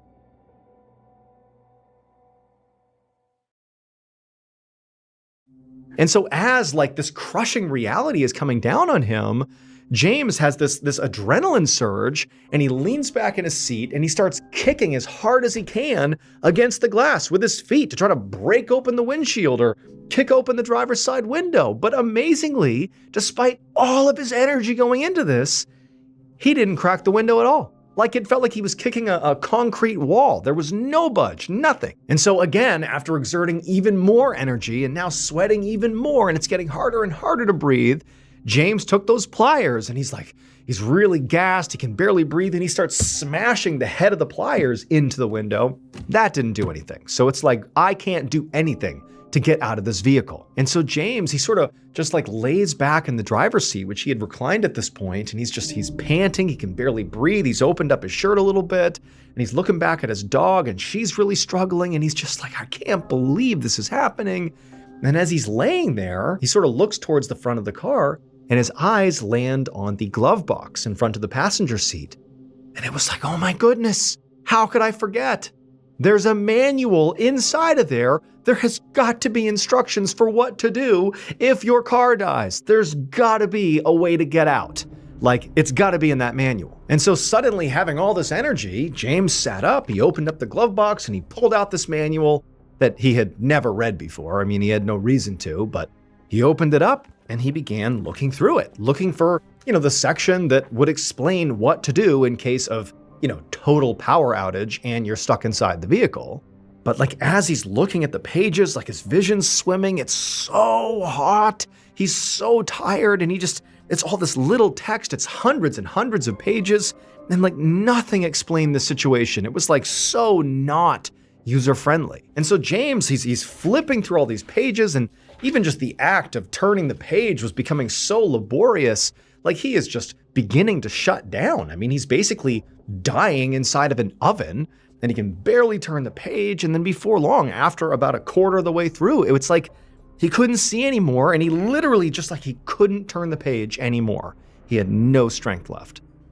MJ, so James's buddy, the guy in his 60s who was also a regular at the Waffle House, he's inside the Waffle House. He's having his breakfast and his coffee. He knew James had stepped out. He was going to be right back, and he did not come right back. But he figured no big deal. He probably got caught up with something. Maybe he forgot that he had ordered food. But, MJ, he's got all these reasons for why James has not come back to the restaurant. And also, MJ, being a regular, he's chatting it up with other people. He's not really even aware of the fact that James has not come back inside the Waffle House. And eventually, after MJ had had his coffee and his food, he's getting ready to maybe make an exit himself when two employees come running in the front door of the Waffle House. And so everybody turns to these employees who clearly are sort of making a scene here, and they're like, what's going on? And the employees, they're like, we just saw James. He's asleep in his car, and we can't open the doors. We slammed on the windows, but he's not reacting. At this point, MJ felt sick to his stomach because he suddenly realized when he looked at his watch, it had been 4 hours since James had gone outside saying he'd be right back. Now, MJ, he got caught up doing other things, and he was in here all the time. He loved being here. Time flew when he was in here, but even he didn't understand how much time had passed. And he's thinking oh my gosh, what's happened to James? And so MJ jumps out of his seat and he runs outside into the blistering heat. He goes around the corner to the red Corvette. He sees, through the tinted glass, there's James inside of the vehicle. He starts hitting on the window, but there's no answer. James isn't moving. And so MJ calls 911. It would turn out when James bought the red Corvette, it really was like his dream car. He fell in love with it. It was beautiful. It was flashy. It oozed status. It had all this new tech. It looked so expensive. It was perfect. And James, he didn't just, buy this car and that was it. After he had it, he obsessed over it. He learned every little detail about it. He took great care of it. He drove it everywhere. This was like his child. But despite, really obsessing over the car, he never learned one really important thing about this car, which is what do you do if you happen to be inside of the vehicle with the windows rolled up and your power goes out? Because the doors are not regular doors. They're powered by buttons. They're electrical. And if you have no power, you can't open them, as he found. Well, it turns out there's actually a lever under the driver's seat that once you pull it up, it pops open the driver's side door and you can get out, no matter if there's electricity or not. But that information was buried on page 80 of that owner's manual that he had pulled out and begun flipping through, but he was so delirious from heat exhaustion, he couldn't get that far into the manual. He's combing through all this really dense text. He made it about a quarter of the way through when unfortunately he and his dog Leia died from heat exhaustion. James's family filed a wrongful death case with Chevrolet, the maker of the Corvette, in 2018, but the case was dismissed. Chevrolet still makes Corvettes with these special electric doors, and there have been numerous additional incidents of people getting locked in and trapped. But in more recent Corvette models, the manuals have the information about the door's release lever much closer to the front of the manual.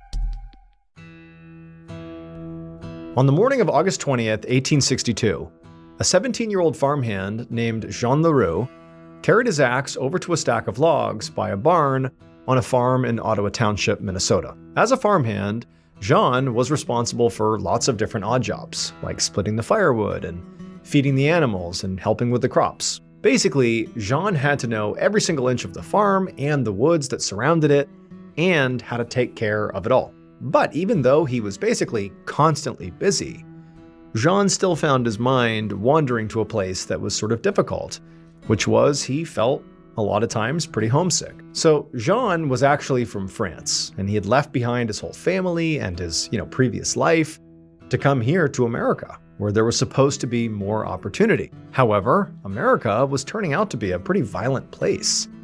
The country was currently fighting the Civil War. And on top of that, the area specifically where Jean lived was pretty much like the frontier. And so there were these constant territorial disputes and virtually no law enforcement. So just a really dangerous place. But more than any dangers he faced, Jean just really missed his family, especially his mom. So he spent basically every spare minute he had, which was, few and far between, sitting out in the woods by this one particular just huge, beautiful oak tree. And he would sit at the base of it and he would make journal entries about basically everything he was doing so he could track it all and know what to tell his mom when he finally got to see her again. He just wanted to tell her all about his experience. Also, just for context, Jean had saved virtually all the money he had worked so hard to acquire, and his whole plan was to eventually send that money to his mother, who he loved so very much and missed so much. But more and more, the more homesick he became, the more he wished he could actually just go back to France and get out of America and literally hand the money to his mom and just see her again and be done with this whole America experiment. But for now, Jean raised his axe over his head and he brought it down on the log that he was going to split. And it did, it split open, and he raised the axe again to chop another log. But as he did, he froze because off in the distance, he could hear a series of repetitive booming noises, really loud. And for Jean, immediately his heart started to race and he was so scared because he knew what those were. Those were gunshots. And he was terrified that the thing that he, and really everybody else in his town, had been scared of for days was now finally happening. So right on the other side of the woods that surrounded the farm was the Minnesota River. And over the last decade, lots of people had settled along this river. And there'd been a town established right nearby, and new homes were being built constantly. However, all the expansion had literally forced out the indigenous tribe who had previously lived in the area, the Sioux. And after being displaced, the Sioux had struggled to find food and a place to live, while the settlers just continued to expand and take more of their land. So finally, just 2 days earlier, the Sioux had had enough, and they finally retaliated, attacking settlements along that river. It was being called the Sioux Uprising, and the attacks so far had been horrific. A lot of farms along that river had been burned to the ground, and their occupants had been killed right alongside it. And then just yesterday, the Sioux had attacked a city that was just 50 miles down the river from where Jean was right now. And so Jean and everybody else in this particular area had really been terrified the last 24 hours that the violence was moving in their direction towards Ottawa Township. And so now Jean, he had put his axe down and he just stood there, trembling as the sound of gunshots continued. This was not just a few stray bullets. This was a barrage of gunfire. And so this could only mean one thing. The Sioux were here. Now, Jean couldn't tell exactly where the shooting was coming from, but he could tell it was pretty close. And so Jean knew that he likely only had maybe several minutes to gather up whatever he could of his possessions and get to safety before the Sioux arrived. So Jean, he bolts over to the farmhouse, goes inside, and he goes to the area inside where he slept, and he grabbed his rifle, and he also grabbed his notebook and all that cash he'd been saving for his mom. And he jammed the notebook and the cash into a satchel, and with his rifle over his shoulder, he ran back outside. And then once he was outside, he sprinted right towards the tree line at the edge of the property. And after running for a little while, Jean finally stopped to catch his breath and to listen to see if there was more gunfire. And as he sat there listening, he couldn't hear anything. But that's when he realized, he's all alone out here. If the Sioux came charging through the trees right now, he wouldn't stand a chance, even with his rifle. But Jean had an advantage. He knew these woods like the back of his hand. He was in here all the time. And because of that, he knew exactly where to go to find safety. About an hour later, Jean's boss and the owner of the farm, Edward Gleek, hustled from his farmhouse towards town. Mr. Gleek had also heard the gunshots. Basically everybody in town had. And he had come running out of the barn just in time to see his farmhand, Jean Leroux, bolting off into the woods. And, Mr. Gleek, he didn't blame the kid. He was also horrified by the recent attacks and was also very worried that those shots they were hearing were a sign that trouble had finally arrived in their town. But after all these gunshots, no Sioux warriors showed up in town. And so now Mr. Gleek was heading to the town center to see what had actually happened. Like, what were those gunshots? Now, Mr. Gleek had sort of accepted that this could have been something totally benign, or it could have been the Sioux. He didn't know. But he was just going to find out. He was rational, he was calm, despite, the risks here. But when he got into the town center, all he could see was just chaos. Many of the area's residents were out running around, carrying trunks and bags and all their belongings like they were fleeing the area, much like Mr. Gleek's farmhand, Jean Leroux, had looked like he was doing. However, it didn't take long for Mr. Gleek to hear what had happened, and it was not an attack by the Sioux. Those people running around like maniacs, fleeing the area, they just hadn't heard the real story yet. They were sort of operating like there was an attack coming. So apparently, a group of American soldiers had been riding on a boat up the Minnesota River, and for some reason, they just gotten overly excited and began firing their guns repeatedly. So those were gunshots. And unfortunately, because they were gunshots, they completely freaked out all the residents around the river because of this growing threat of the Sioux attacking. But fortunately, at least in this case, there were no attacks. This was just, an unfortunate event. And so after hearing this, Mr. Gleek went back to his farm to find Jean and tell him that, everything was actually just fine. But when he got there, Jean still had not come back yet. And when Mr. Gleek went into the woods to go look around for him, he couldn't find him. Now, Mr. Gleek figured that Jean would eventually find out what happened, much like everybody else in town. Not everyone had the news yet, and so at some point that day, he was bound to return. But by the time night fell, Jean still had not come back. And then the next day, Jean didn't come back. And the next day, and the next day, he just didn't come back. And so finally, after repeatedly searching his property and asking all over town if anybody had seen Jean, Mr. Gleek finally came to the conclusion that Jean must have fled because of this Sioux attack, and then likely gone back to France to be with his mother, something he knew he wanted to do anyways. Maybe this was his excuse. 57 years later, on a morning in July of 1919, Mr. Gleek sat on his porch looking out over his farm, the same farm that Jean had been a farmhand for 57 years earlier. Mr. Gleek was old now, and so he could no longer actually physically work on the farm himself. So instead, he had to hire entire crews to do various jobs. And in fact, right now, he had a whole bunch of workers out in the woods clearing away some dead brush for him. And so as Mr. Gleek is just kind of surveying his property, he notices a worker come running out of the tree line and starts waving at Mr. Gleek really frantically, like he had something really important to say. And then as the man got closer, Mr. Gleek could see that this worker looked terrified. And before Mr. Gleek could ask what had happened, the worker, whose face was, white as a ghost, said Mr. Gleek needed to come and see something. And so Mr. Gleek, who was, very intrigued at this point, managed to haul himself up, and he slowly hobbled off into the woods with this worker.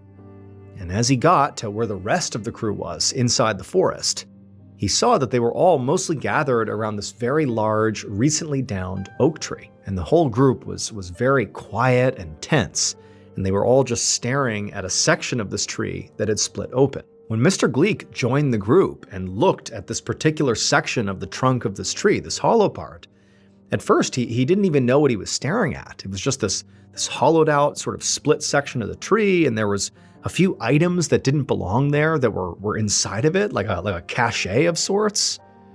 But then he sort of fixated on one particular item, and that's when he understood why the group was just so stunned. And as he stared and sort of took in what he was seeing, he suddenly became utterly horrified. It would turn out, when Jean ran off into the woods 57 years earlier, he used his intimate knowledge of the farmland and the surrounding woods to escape what he thought was a very dangerous situation. And he did that by hiding. Jean knew that oak tree where he would always go when he would write in his notebook happened to have a hollow trunk. And he figured he'd be just the right size to crawl inside of there and stay in there hidden until the Sioux were gone. And so Jean had made it to the tree, and he had wedged himself inside of there, totally out of view. And then unfortunately, he got stuck. From inside the trunk of the tree, Jean had managed to write one last letter to Mr. Gleek, saying that he couldn't get out, he was stuck. And if he did die here, to please give all his money to his mother in France. And so decades later, when Mr. Gleek's workers cut that big oak tree down, what they found inside of the hollow trunk was Jean's gun, his money, his notebook, and his mummified body.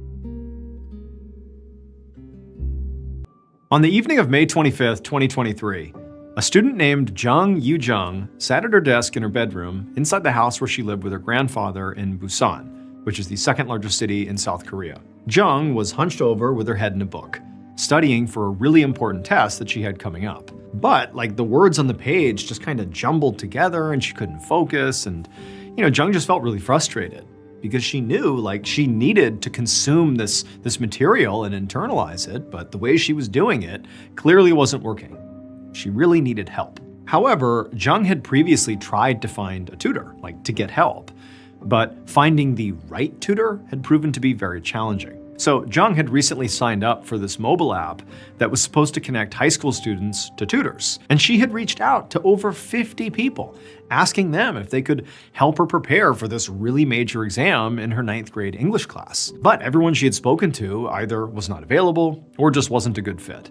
But on this night, as Jung stared down at her book, desperately trying to parse through the words on the page, she suddenly heard her phone buzz. And so Jung, who was sort of eager for a distraction here, she grabbed her phone and she saw there was a notification from that mobile app, the tutoring app. So Jung, she opened up the app and she read the message and she broke into a smile because the reply was from a potential tutor that she'd contacted earlier that day that she had been, sort of optimistic about.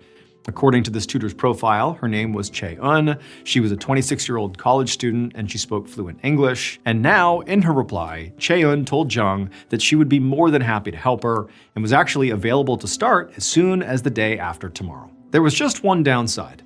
Chae-eun tutored exclusively out of her own apartment, which was on the far north side of the city. So it would be pretty inconvenient for Jung to just get there. And then also she knew her grandfather would definitely worry about her traveling that far alone. But after having searched for a tutor for so long with no success, Jung just did not want to pass up this opportunity. So she immediately messaged back that she couldn't wait to get started. And then she and Chae-eun set up their first meeting. 2 days later, on the evening of May 27th, Jung walked up to the tutor's apartment complex. It had taken her almost an hour to get here on the bus. And she'd been lugging, this huge bag with her full of her study materials the whole time. She had brought along basically all of her stuff, just in case they actually got to studying today, which realistically Jung didn't know if they would. This is their first meeting. She didn't really know what to expect. But either way, Jung was glad to be here. This represented progress. So Jung, along with her big old bag, went up to the door with the apartment number that Chae-eun had given her, and she knocked. A few seconds later, the door swung open, and Jung saw Chae-eun standing there with a big smile on her face, and she looked exactly like she did in her profile picture on the app. Chae-eun then introduced herself and shook Jung's hand and welcomed her inside. Jung walked in and had a quick look around, and she saw the apartment was pretty small. It was a studio apartment. There was a bed and a couch in the same main area, and there was a kitchen and bathroom sort of branching off from there. Just then, Jung heard Chae-eun shut the door, and then she walked right past Jung and she took a seat on the couch, and then she sort of beckoned Jung to come have a seat next to her and come chat. And so Jung, she smiled and she's got her bag and she walks over and she sits down next to Chae-eun, and the pair just start chatting. And, Chae-eun asks her to explain again, sort of what are your main goals here? What can I help you with? And Jung said, well, I have this big test coming up for my English class, and, I was hoping you could help me with that. And Chae-eun said, yeah, of course I can. I'm fluent in English. I've worked with many people on, similar testing material. So, this is going to be great. And so Jung, she's thrilled, and she says to her tutor, well, hey, I brought my stuff. Can we just start the lesson right now? And Chae-eun was sort of maybe taken a little bit aback. This is their first interaction, but she's like, okay, yeah, let me just get a drink of water first. And so Chae-eun, she wanders off into the kitchen and disappears to get her water, and Jung unzips her bag and begins fishing out her studying materials. A few hours later, a taxi driver was driving through the northern part of Busan, scanning the sidewalk for potential customers. And at some point, as he looked around, he eventually saw this woman, who appeared to be maybe in her 20s, standing outside of an apartment complex, Cheon's apartment complex. And this woman, she had this large, very heavy-looking black suitcase by her side, and she was waving to the cab driver, clearly trying to hail him down. So the driver pulled up alongside the curb, he rolled down his window, and he called out to her and asked where she needed to go. And the woman told him that she needed to go to the Nakdong River. And this immediately struck the driver as being a little weird, because the Nakdong River was in a very isolated area far outside the city. It was like a really odd place for a young woman to go alone, especially this late at night. But the driver also knew that he could charge the woman a pretty high fare for taking her all that way. So he said, okay. Then he popped the trunk of his cab and asked if she needed help with her suitcase. But she immediately said no, she had it. So the driver just shrugged, and he waited while this woman lugged this heavy suitcase to the back of his cab, and she hoisted it into the trunk, she shut the trunk, and then she climbed inside. And then the driver pulled away from the curb and started heading out of the city. And it was a long, quiet ride, but eventually he pulled up to the entry point for Nakdong River, which was basically a trailhead surrounded by bushes that led into this sort of semi-forested area. At this point, the driver parked, and the woman asked him how much she owed him, and he told her, and so she pulled out her money and she quickly paid him. And then, just out of habit, the driver asked the woman again if she needed help getting her suitcase out of the cab. But again, the woman very quickly said no, she didn't. She would handle it on her own, but thank you. So again, the driver just shrugged and popped the trunk. And then he waited as this woman got out and pulled the suitcase out of the back. Now, at this point, the driver knew, his job is done here. It's not his business what she's doing here. But, it's almost midnight, and he couldn't help but feel sort of concerned about dropping this woman off here, basically in the middle of nowhere so late at night. And he just wanted to make sure that she was okay. So instead of just driving away, he just continued to watch as she walked towards the trailhead. And as he watched her, he noticed that she was really struggling to move her suitcase. I mean, it looked like it was so heavy that she could barely drag it through the dirt. And it was at this point that the driver couldn't help but feel like something's off here. This is not typical behavior. Everything about this just feels weird. What's going on? So, because he had this sort of gut feeling that something was off with this lady, instead of just leaving altogether and continuing his night, he just drove a little ways away from where he dropped her off and then stopped. And he turned and he just watched the trailhead to see if the woman would come back out or if anybody else would show up. And so he just continued to watch, and nothing happened for a while. But after about 20 minutes, he saw some movement, and out of the woods comes this woman. And she still has the suitcase, but now it's plainly obvious that the suitcase is empty, or whatever was really heavy inside of the suitcase has been removed, because she's moving the suitcase no problem, whereas before, she could barely get it through the dirt. And the driver, he couldn't help but think, what was in that suitcase? Because clearly, she has come here to dump it somewhere out in this very isolated part of this area. This just feels really bad. I don't even want to know what she's doing. Somebody needs to investigate this, though. This just feels wrong. And so he turned around, he started driving away, he pulled out his phone, and he called the police. A few minutes later, the woman with the suitcase stood at the trailhead, hoping that another taxi might pass by soon and she could hitch a ride home. And at some point, she saw headlights approaching in the darkness, and for a second, she felt really hopeful, and she waved her hand hey, I need a ride. But when the vehicle finally pulled up, she saw that it was not a taxi, it was a police cruiser. And this cruiser came to a stop right next to her, and then an officer stepped out of the car and asked her what she was doing out here so late. And in a very calm voice, the young woman just said she had come out here to drop off some trash because the dumpster at her apartment complex was full. But the officer didn't really seem to be listening to her. He was actually just staring at her big black suitcase. And he actually just asked her, "Can I see what's inside of that?" And this made the woman very nervous. But she also knew that the best thing she could do right now was just continue to stay calm and cooperate. So she nodded and said, "Sure, have a look." And so the officer walked up and he unzipped the suitcase and he flipped it open and he shined his flashlight inside. And it was empty, but it was covered in blood. Like the blood had soaked into the lining all across the inside of the suitcase. But the woman knew this was going to happen. I mean, she knew what was in there, and she'd prepared for this. She told the officer that she was simply on her period, and the blood he was seeing was nothing more than menstrual blood. But the look on the officer's face made it very clear that he did not believe anything she was saying. And at that moment, the woman's world came crashing down, because she knew that despite all the months of studying she had done, she had just failed her test. It would turn out that Jung Yu Jung was not a 9th grade student studying for an English exam. She was actually a 23-year-old woman masquerading as a high schooler. And her very important test was one she had actually created for herself. She wanted to see if she could commit the perfect murder. She had spent months obsessively studying true crime books and documentaries, coming up with what she thought was a foolproof murder plan. And so after coming up with this plan, she posed as a 9th grader and hired a private tutor, Chae-eun. But when she went to Chae-eun's apartment, she wasn't carrying books in a backpack. She was carrying a knife inside of a suitcase. After Jung told Chae-eun that she wanted to start her lesson, Chae-eun got up, she went into the kitchen, she got some water, and when she came back, Jung had gotten out her knife, and she proceeded to stab Chae-eun to death. And then after that, she dismembered Chae-eun's body, put the pieces inside of that suitcase, and then Jung attempted to dispose of the body in the woods by the Nakdong River. But her foolproof plan did not work, because she was ultimately arrested before she even made it home that night. Jung Yu Jung was found guilty of murder and sentenced to life in prison.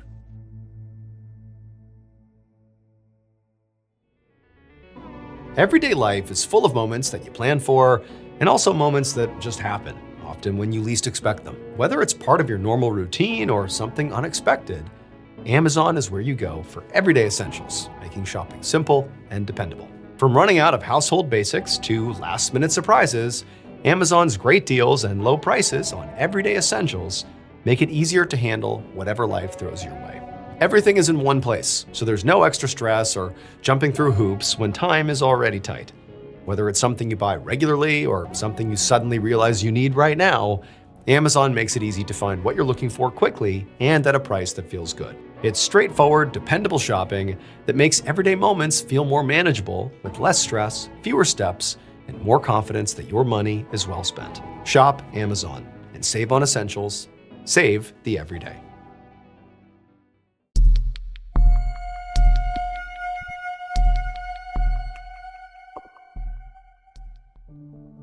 On the evening of January 31st, 2012, a 72-year-old retired high school teacher named Norm Johnson was playing the piano in his home in the tiny town of Madison, South Dakota, when his doorbell rang. And Norm was surprised.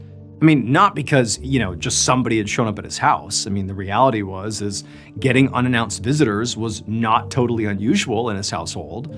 But tonight in particular, it was odd, because the Madison High School basketball team had a big game that night, and pretty much the whole town was there cheering them on. Like, who isn't at the game ringing my doorbell right now? Who would that be? Now, usually Norm would be at the basketball game too. Not only had he coached several sports at the high school during the years he had taught there, but also he had grown up in Madison and he had gone to the high school and he had played on the football team and been on the track team. And, those had really been, in some ways, some of the best years of his life. And I mean, even now as an adult, he still had such strong feelings and such a strong affinity for Madison High. It was like a home away from home.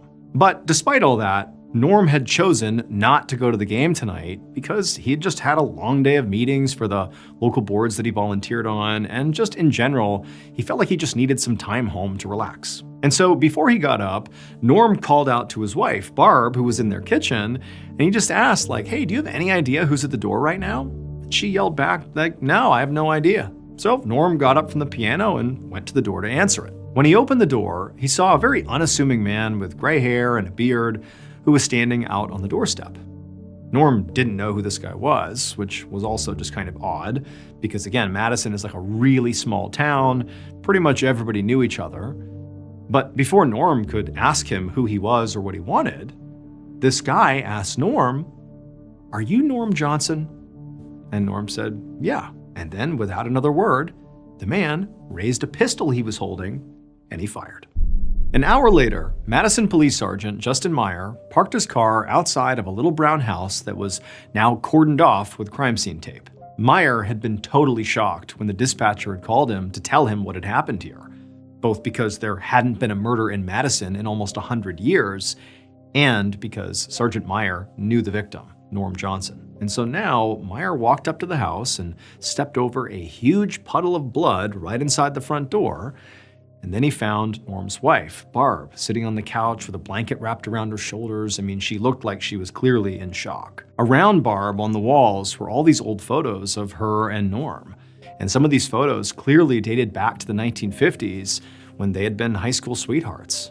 Norm had been the star running back on the football team, and Barb had been a cheerleader. Meyer took a deep breath, and then he walked over and sat down next to Barb, and he asked her what happened. And she just said she didn't know. She didn't understand. She said that Norm had just gone to answer the door, and then seconds later, she heard what sounded like 2 gunshots. And then, as Barb sort of choked back tears, she said that she had run over and she had found Norm lying on the floor with blood pouring out of his face. And through the doorway, she happened to see this gray-haired man that she didn't recognize calmly just walking away down their walkway towards his car, and then he just drove off. And Sergeant Meyer, when he heard this, I mean, he really couldn't believe it. I mean, in many ways, he was just as baffled as Barb was about how in the world something like that could have happened, especially in this town. Like, what Barb was describing sounded like a premeditated hit, like an assassination. But Meyer just couldn't imagine who would want to do that to Norm. Like, Norm was beloved by the whole community, and he had been for decades. And so eventually, Meyer left the house and began to speak to all the neighbors. But, as he discovered, pretty much none of them were home at the time of the shooting because they were all out at that basketball game.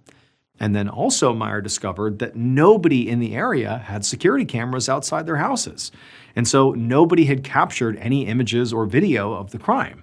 Because after all, I mean, Madison was typically a very safe area. And so by the time Meyer went home for the night, he was already starting to worry that he might not be able to solve this. However, the very next morning, Meyer got a call from a tipster. And this tipster said that there actually was one person in the area who definitely had a problem with Norm.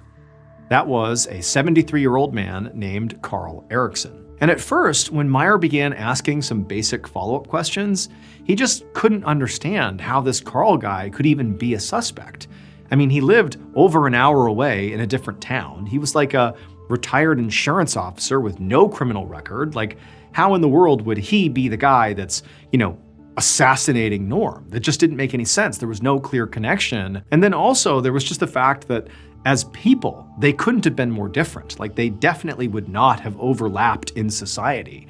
You have Norm, who's like very outgoing and social and beloved, and you have Carl, who's totally a loner, keeps to himself, and for the most part was kind of rude and just people didn't really like him. So like, there's just no reason that these two would come together. But Meyer had very little to go on here, and so he needed to follow up on any lead he really got. So that evening, he brought Carl in for questioning. And very quickly he realized that actually, Norm and Carl do have one thing in common.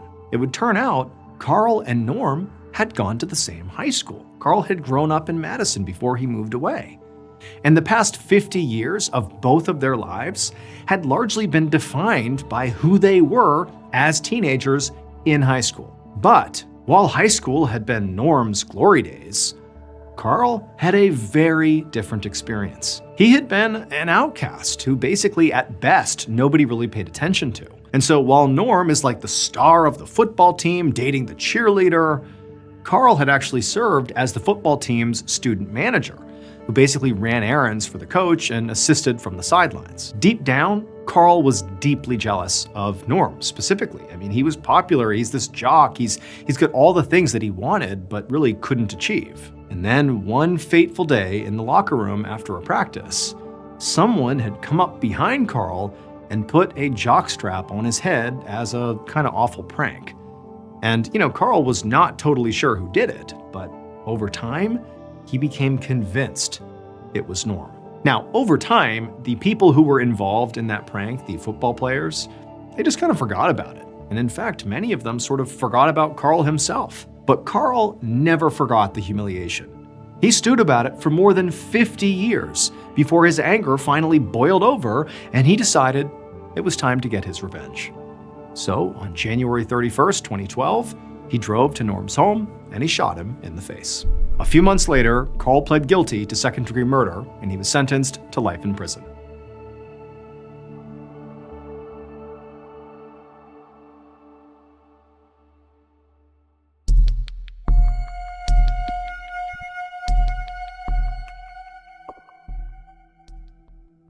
On the afternoon of August 10, 2011, Detective Inspector John Finch of the London Metropolitan Police walked through the courtyard of the Radisson Edwardian Hotel in London. This was a massive luxury hotel with more than 400 rooms. Finch navigated past the beautiful greenery and the koi ponds and the multiple restaurants until he found the door he was looking for, which was roped off by crime scene tape with a uniformed officer standing in front of it. Through the doorway, Finch could see there were forensic technicians taking photographs and putting down evidence markers. This was a section of the hotel where members of the staff lived in small apartments, and the police had been called here by hotel management because the bodies of 2 workers had been discovered inside, and a 3rd worker was missing. Finch had already been briefed on the basics.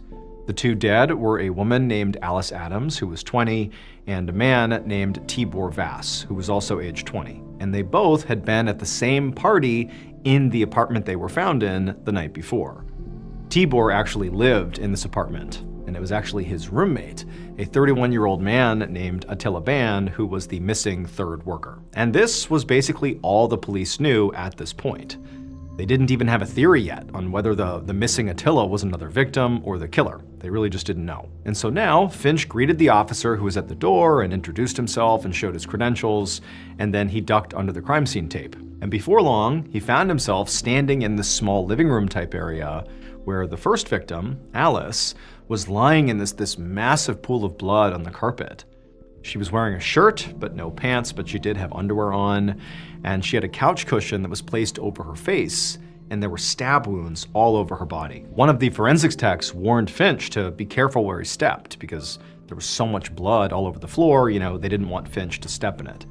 So very carefully, Finch moved around the outside of the room and made his way into the kitchenette, where another forensics tech was picking up items one by one and dusting them for fingerprints and then setting them back down exactly where they were. And among sort of all the items scattered about the kitchenette, Finch noticed there were lots of pill and alcohol bottles. And so now he began to formulate his first theory, that this party they had all been to the night before had gotten way out of hand, and Alice had been attacked in a sudden rage by somebody who very likely knew her.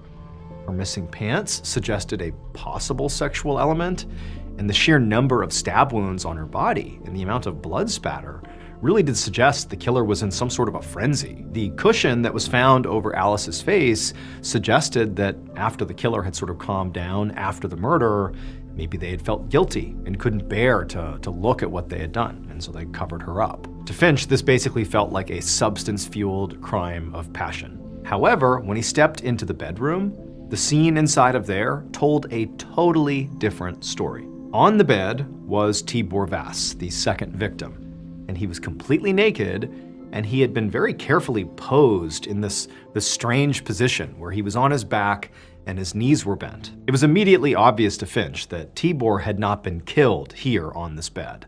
There was only a tiny bit of blood on the sheets, and Tibor's body itself was perfectly clean, like it had been washed, before being arranged on the mattress. And then, when Finch walked over to get a better look at Tibor's body, he saw that the man's injuries were much neater than Alice's. Tibor only had 2 stab wounds, at least that Finch could see, and both of them were directly to his heart. So this was a very efficient murder. And so after a minute or two, Finch sort of backed up and just found himself feeling really confused, because even though he was in one crime scene, there are 2 victims, 1 crime, it almost felt like it was 2 totally different crimes. Like the murder that took place out there with Alice had been messy and very impulsive seeming, and possibly was because the murderer was, heavily intoxicated. And then this murder of Tibor, it seemed like it was committed by somebody who was much more methodical and potentially even sober. And so Finch couldn't help but wonder, like, how does this missing roommate, Attila Ban, fit into this picture? Because clearly, like, that's the piece that seems to be missing and likely would sort of answer all of his questions. And so at this point, what Finch decided he would do is he would go track down the other hotel workers who had been at this party the night before, to see if they knew where Attila was or what happened to Attila or why any of this happened. They were there, maybe they knew something. And so Finch, he turned around and he left the bedroom and he very carefully navigated back across the living room, being careful not to step in any blood. And then he left the apartment. And as he did, he sort of noticed something strange. But right now he knew the most important thing was going and speaking to those other workers to see what they knew. And so for now, he sort of forgot this strange element he thinks he's discovered, put it over here and just said, I'll deal with that later. And off he went to go find the other workers. Over the next few hours, Finch spoke to a whole bunch of hotel workers, and they were able to tell him a lot about Alice, Tibor, and Attila. Basically, they were all good friends, they all worked together, and they were known for being very responsible and very hardworking. Alice apparently had only just begun working at the hotel a few weeks ago, and coworkers said that she and Tibor seemed to have some chemistry, but no one was sure whether their relationship went beyond a platonic friendship, because Alice actually did have a boyfriend. And Tibor's roommate, Attila, the one who was missing, was apparently a hotel manager. And recently he'd been named Employee of the Year, and everybody seemed to really love working with him. Finch also learned more about the party that Tibor and Attila had hosted in their apartment the night before, during which the murders, must have happened. And apparently it was really just a small gathering to celebrate Tibor getting into college, and the only people in attendance were Tibor, Attila, Alice, and then 2 other coworkers. Finch had interviewed those 2 other coworkers, and they would say that, during this party, this gathering, everybody had been drinking really heavily.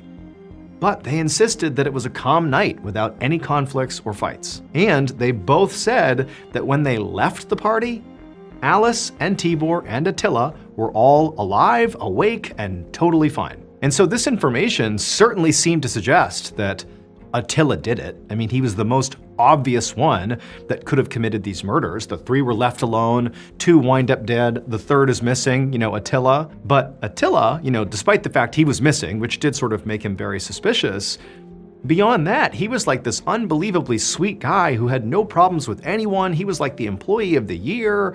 Like, it just didn't track. Nobody thought Attila could have done this. Nobody. The fact that Alice had a boyfriend, but apparently was, getting close to Tibor and, sort of going beyond being just platonic, that was intriguing to Finch.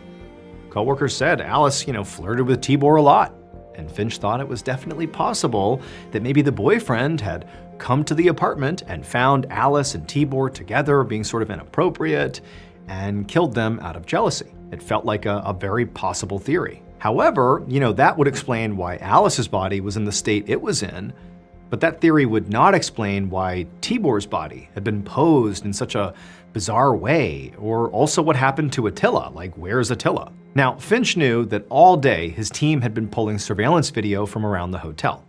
So in the evening, around 7 p.m., he went back to the station to start combing through the footage. He wanted to get his eyes on every single person who entered and left the employee housing area on the night of the killings.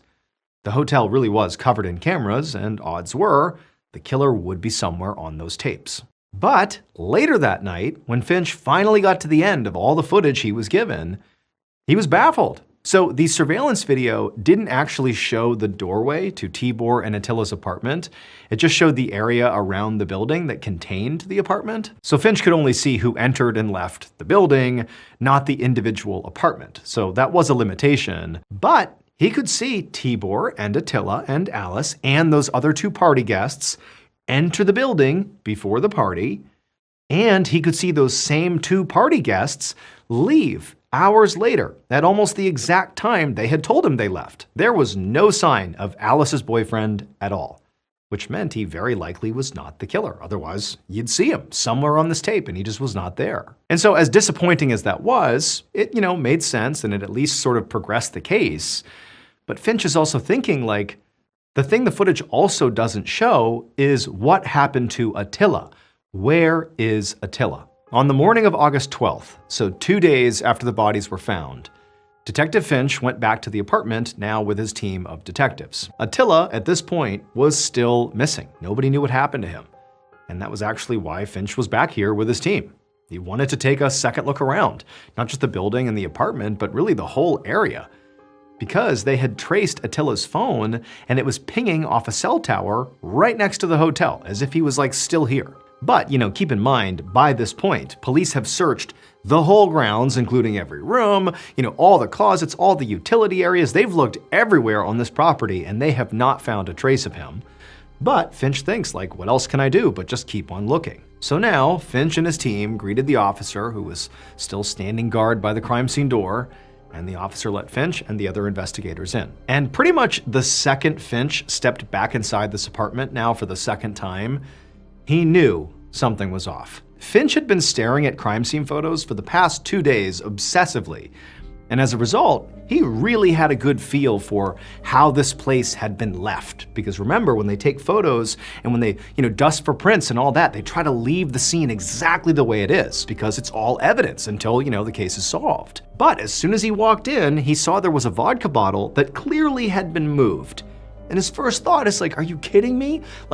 Is this us? Are one of our techs moving stuff and not putting it back? Are we tampering with our own evidence? Or worse, has somebody somehow broken in here and moved things around, without our own guards knowing about it? What's going on here? And at the same time Finch is faced with this new reality here, one of the other investigators pointed to the bedroom door, which was closed. And he said that he'd been here when the forensics team had left, and he was positive they had left that door open. And so Finch is totally flabbergasted. He walks over to the door and he turns the doorknob and tries to open it, but clearly there is something blocking the door, somebody put something on the other side of the door to keep it from opening up all the way. And so at this point, Finch and the other guys began basically ramming on this door until finally they were able to push it open just enough that they could look inside. And when they did, they find the missing third person, Attila Ban. He's lying face down on the bed, he was naked, and he was covered in blood. It would turn out the murders did take place during that party.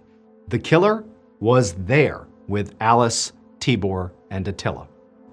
And the killer, at some point during this party, after those other two guests had left, they saw Alice and Tibor kissing, and it drove them mad with jealousy. And they grabbed a knife, and for a short period, they went into an absolute frenzy, repeatedly stabbing Alice brutally until she was dead, and then turning their attention and stabbing Tibor twice in the heart. And so they had brutally killed these two in a total fit of rage. But the killer knew there were some loose ends inside of this apartment.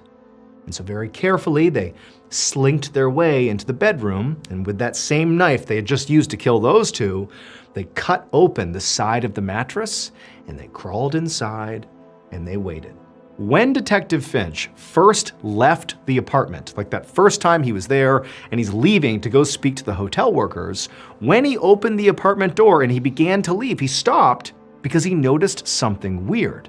He didn't pursue it right then and there because he wanted to prioritize the interviews, but what he noticed was there's so much blood inside of this apartment. It's everywhere. The techs are telling me to be careful where I step so I don't track blood around, but he's looking down, he's just opened the door to the apartment, and there's no blood leaving the apartment. All the blood is contained inside of the apartment. How is that possible? Well, the reason it was possible is because the killer never left the apartment. And so fast forward 2 days to August 12th, the same day that Detective Finch and his team came back to the apartment to do another sweep.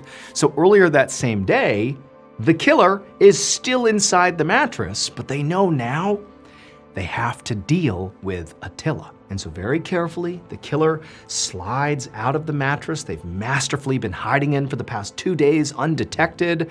And for reasons not fully understood, they ended up moving some things in the apartment, like that vodka bottle that was moved. And then also they went back inside the bedroom with Attila and they barricaded the door shut with something heavy. So they're barricaded inside the very room they've been hiding in. And now it's time to deal with Attila. And so the killer gets on the mattress, and they take their own clothes off, and they cut their wrists. Because it turns out, the killer was Attila. They are the same person. And Attila was madly in love with his roommate, Tibor. And at that party, when he saw Tibor kissing Alice, he knew that his love was unrequited. And it threw him into a rage, and he stabbed and killed both of them. And then he sort of arranged Tibor, his love, in this sort of strange position, which probably was because he had such strong feelings for him. And then also when he attempted to take his own life 2 days later, when he staged his own death on the bed there, he sort of arranged himself in the same pose. But again, he didn't die. And so after Finch and his detectives broke into the room, they found Attila, they were able to get him to a hospital and treat him, and then once he was stable, he was arrested, found guilty of the murders, and sentenced to 26 years in prison.